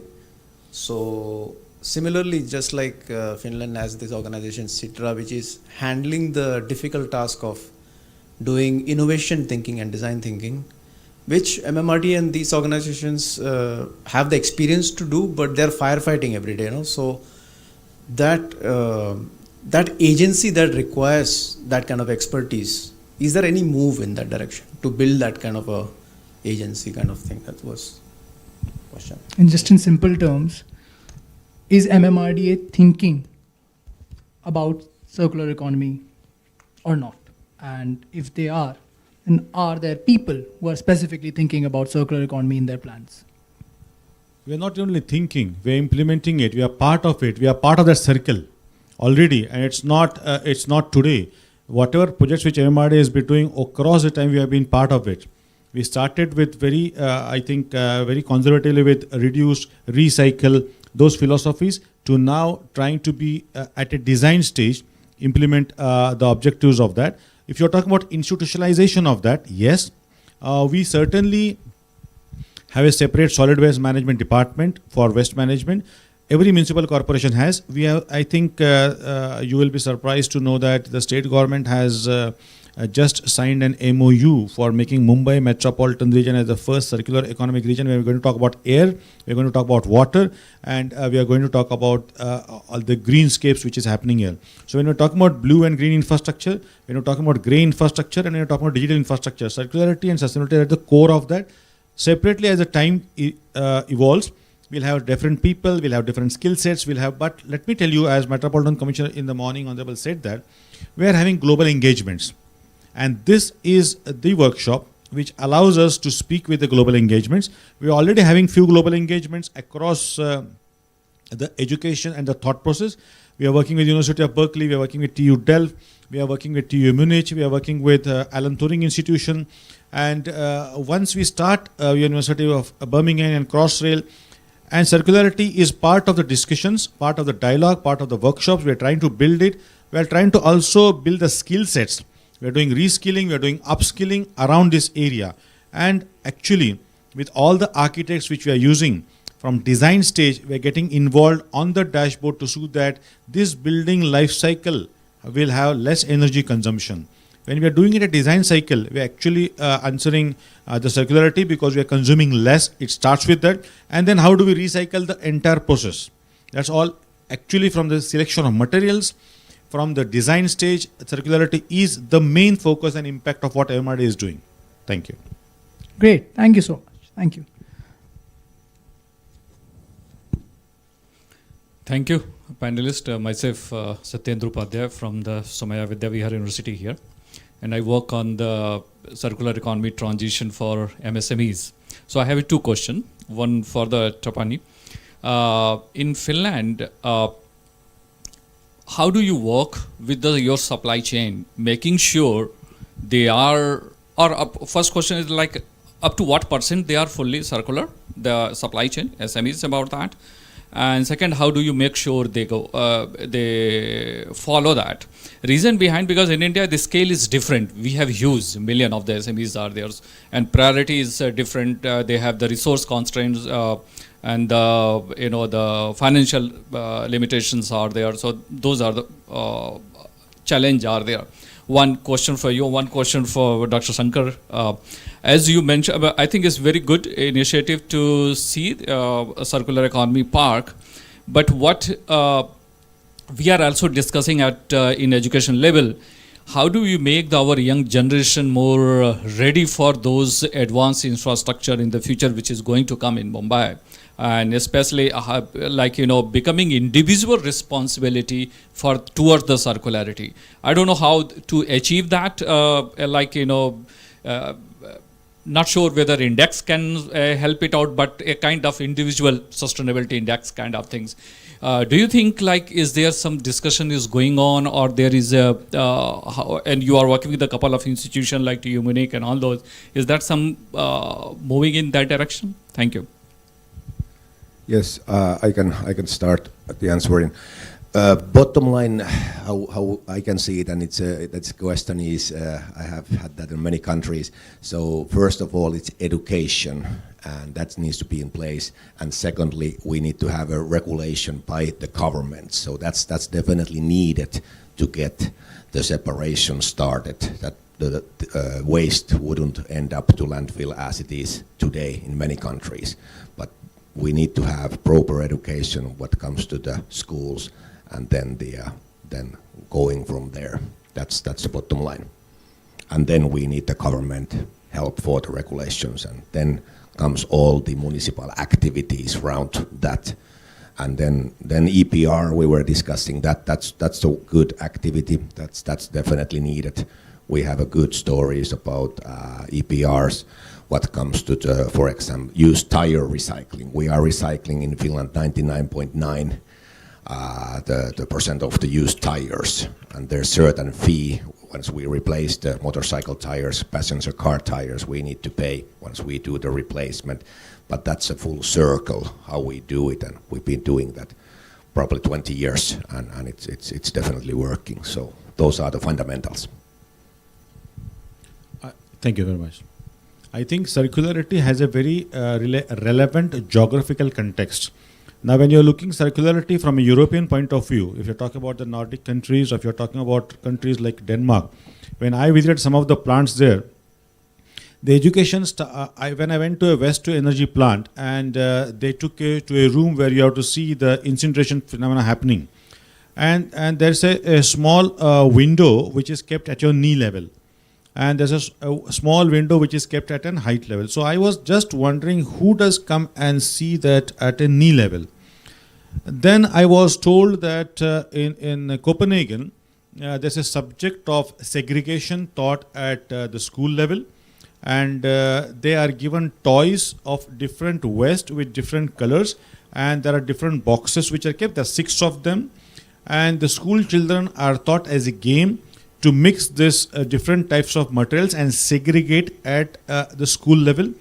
There's a picnic which happens at the waste to energy plant, and when you go there, this is at a knee level where nursery, KG standard students also see what is happening there, because that's the game which they are taught. Now, from that sensitivity to what we come in our geography, and we try to understand a huge aspirant level where person wants to buy a new shirt. And as told in the morning, we talked about recirculation of clothes when we're talking about only textile. And I was with the Flanders in Belgium to see how the circularity of textiles has been happening. And there are startups and there are industries just to collect the waste of cloth from different houses to bring them gap and try to make it more usable again. Now, something is a GDP per capita of 50,000 person throwing something and using it. Somebody who is GDP less than 3,000 trying to use it because it's a necessity. Now, please try to understand where today India is, and what are India's issues, growth, aspirant, and where circularity sits in Indian context versus somewhere where circularity sits in the European context. Now, the scale is totally different. The volumes are different. When we are producing 0.5 kilograms, they are producing about 5 kilograms per day. So it's about 10 times more production happening because more waste happening. And when I went to Japan, the habits are totally different. You don't have dustbins or litter bins on any streets because you're supposed to carry yourself and dump it with segregation. Now, as you rightly asked, and I'm coming to a question with this background, that every stakeholder, every citizen, every person in the youth has to be a part of circularity awareness, education, sensitivity, then comes the measurement, then comes the index, then comes being competitively saying that you can come to my city for investment, etc., because we are happy, tick mark, we are green, good air quality, energy, and we are having circular economy within the city. So when cities try to compete with each other with cleanliness, circularity, sustainability, and people make the choices depending upon that. So if you have in-depth up to that level, I think your questions will be answered. We'll have a better society to work. And as my earlier speakers and the keynote speakers have told them, we have a very, very robust future, because with growth comes responsibility. With responsibility comes an opportunity, and I think we are in the right place of inflection now, where we are going to harness the opportunity in circularity with India leading, because as earlier speakers told, India is circular by its civilization over a period of time. They gave examples of how do we use material choices which goes back to the nature, earth, and can be recirculated. So something which is leading, we followed some paths and we started consuming more. But now we can start consuming wisely, recirculate it with education and institutions like you and the think tanks and the knowledge partners, what you said. I think we have a great future to go ahead. Thank you. Great. Thank you so much. I really would like to thank the panel for their opinions and views. And I'd like to announce this panel closed. Thank you very much to these experts for their insights. And again, please speak with them over lunch. I next want to invite a very important guest on the stage to give the last address. But before I do that, I want to announce or make a practical announcement that several companies have signed up for B2Bs after lunch. If you still have not handed in that form, you can still do so. There are two persons in this room. One is Nitin from FICCI, if you can stand here. And the other one is Dharmesh from our embassy in Delhi. And they are the people who will then manage the B2Bs after lunch. So please pull them in the sleeve.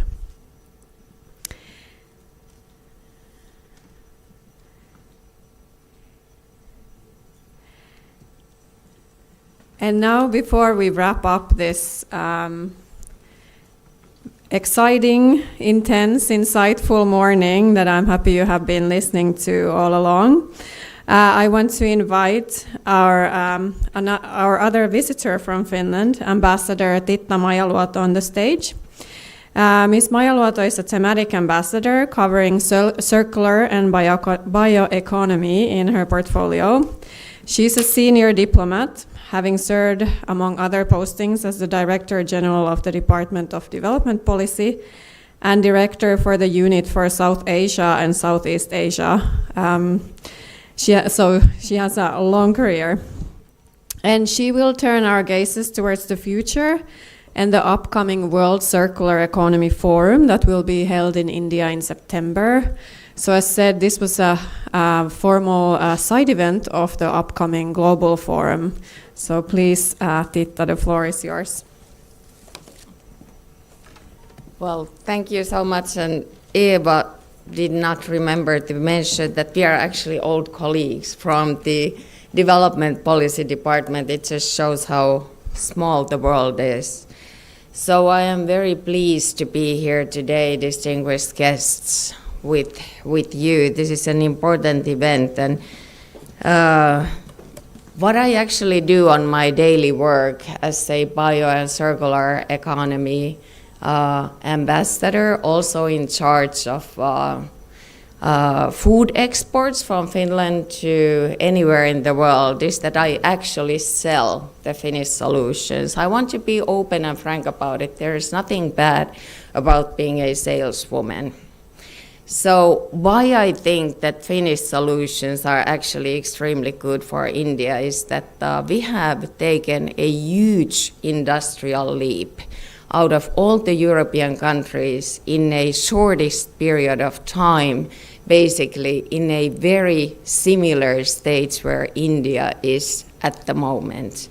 You know, like my mother and father were still at the stage in Finland where not even half of the population had water toilets.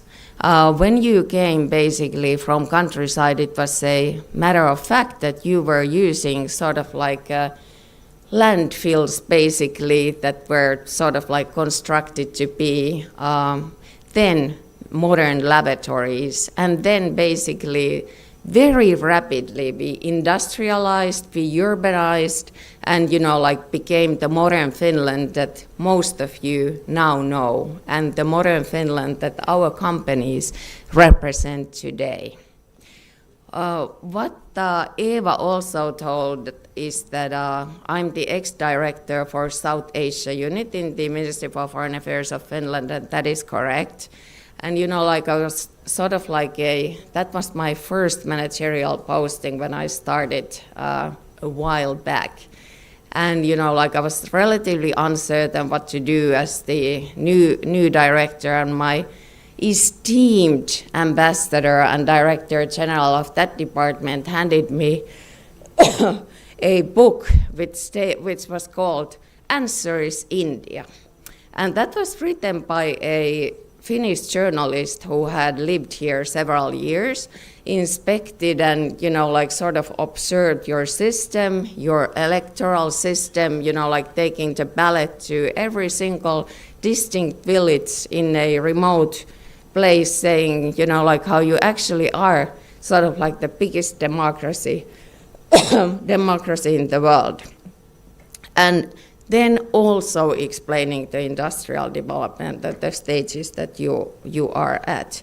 So it is really true that answer is India. And that's why we truly think that, having this landmark World Circular Economy Forum to be basically held in India this year is the right answer. So I just want to highlight that that is a forum that brings together business leaders, policymakers, and experts basically from around the world in this Sitra landmark event.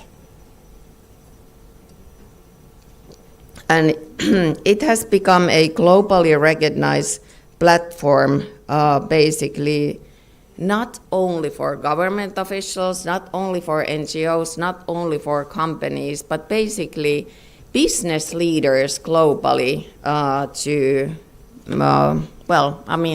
bring circular solutions into life. It will be held in Gujarat on 15th to 16th of September 2026, followed by partner-led accelerator sessions on 17th and 18th of September.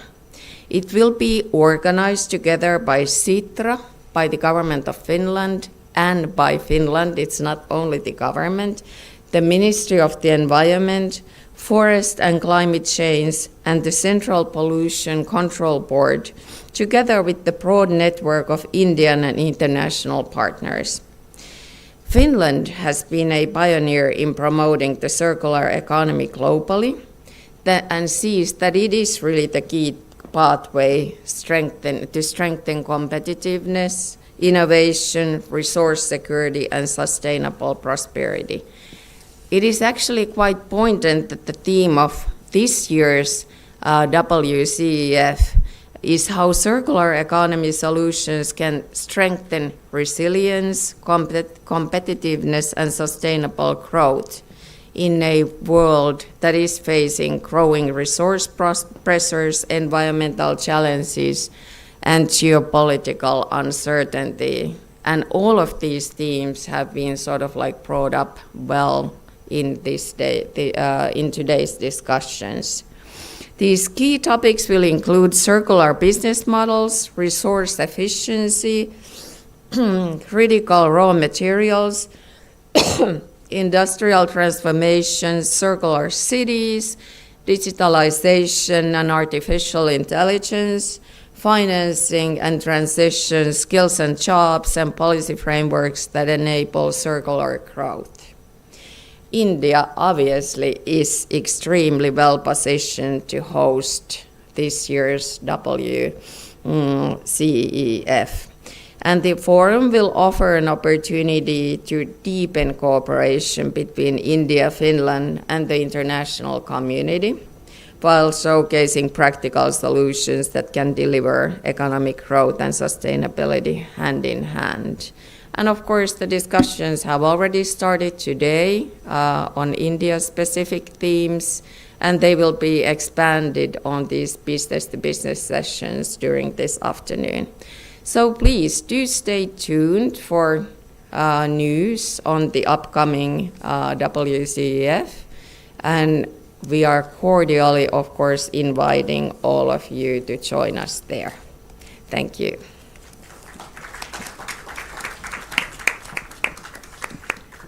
Thank you so much, Ambassador Titta. And now we have come to the ending of this conclave today. We have had great interventions from the leadership of Maharashtra, the leadership of MMRDA. We have had our visitors from Finland, Consul General present here. Also great business leaders, industrialist leaders, global Indian, Maharashtrian, and Finnish, and also, of course, the academics, researchers, think tanks, and non-profits who has brought a different perspective to the conversation. So I want to thank you all, and also the listeners online for staying tuned for this morning. Now we will break for lunch, and the lunch will be served in a pavilion which is behind this room. So you have to walk through the outside to get back in.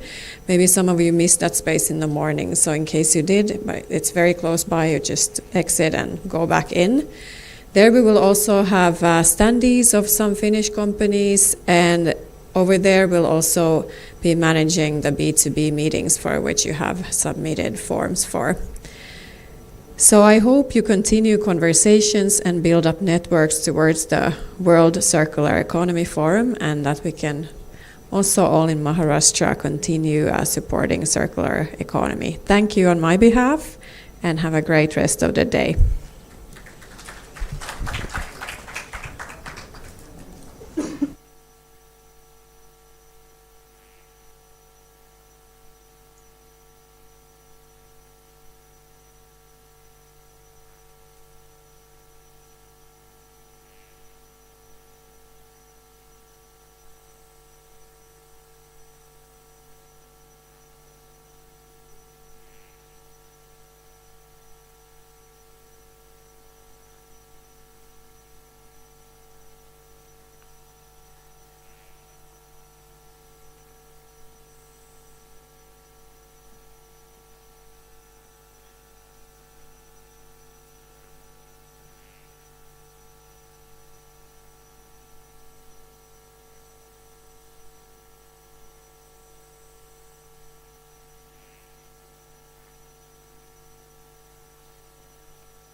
Hello.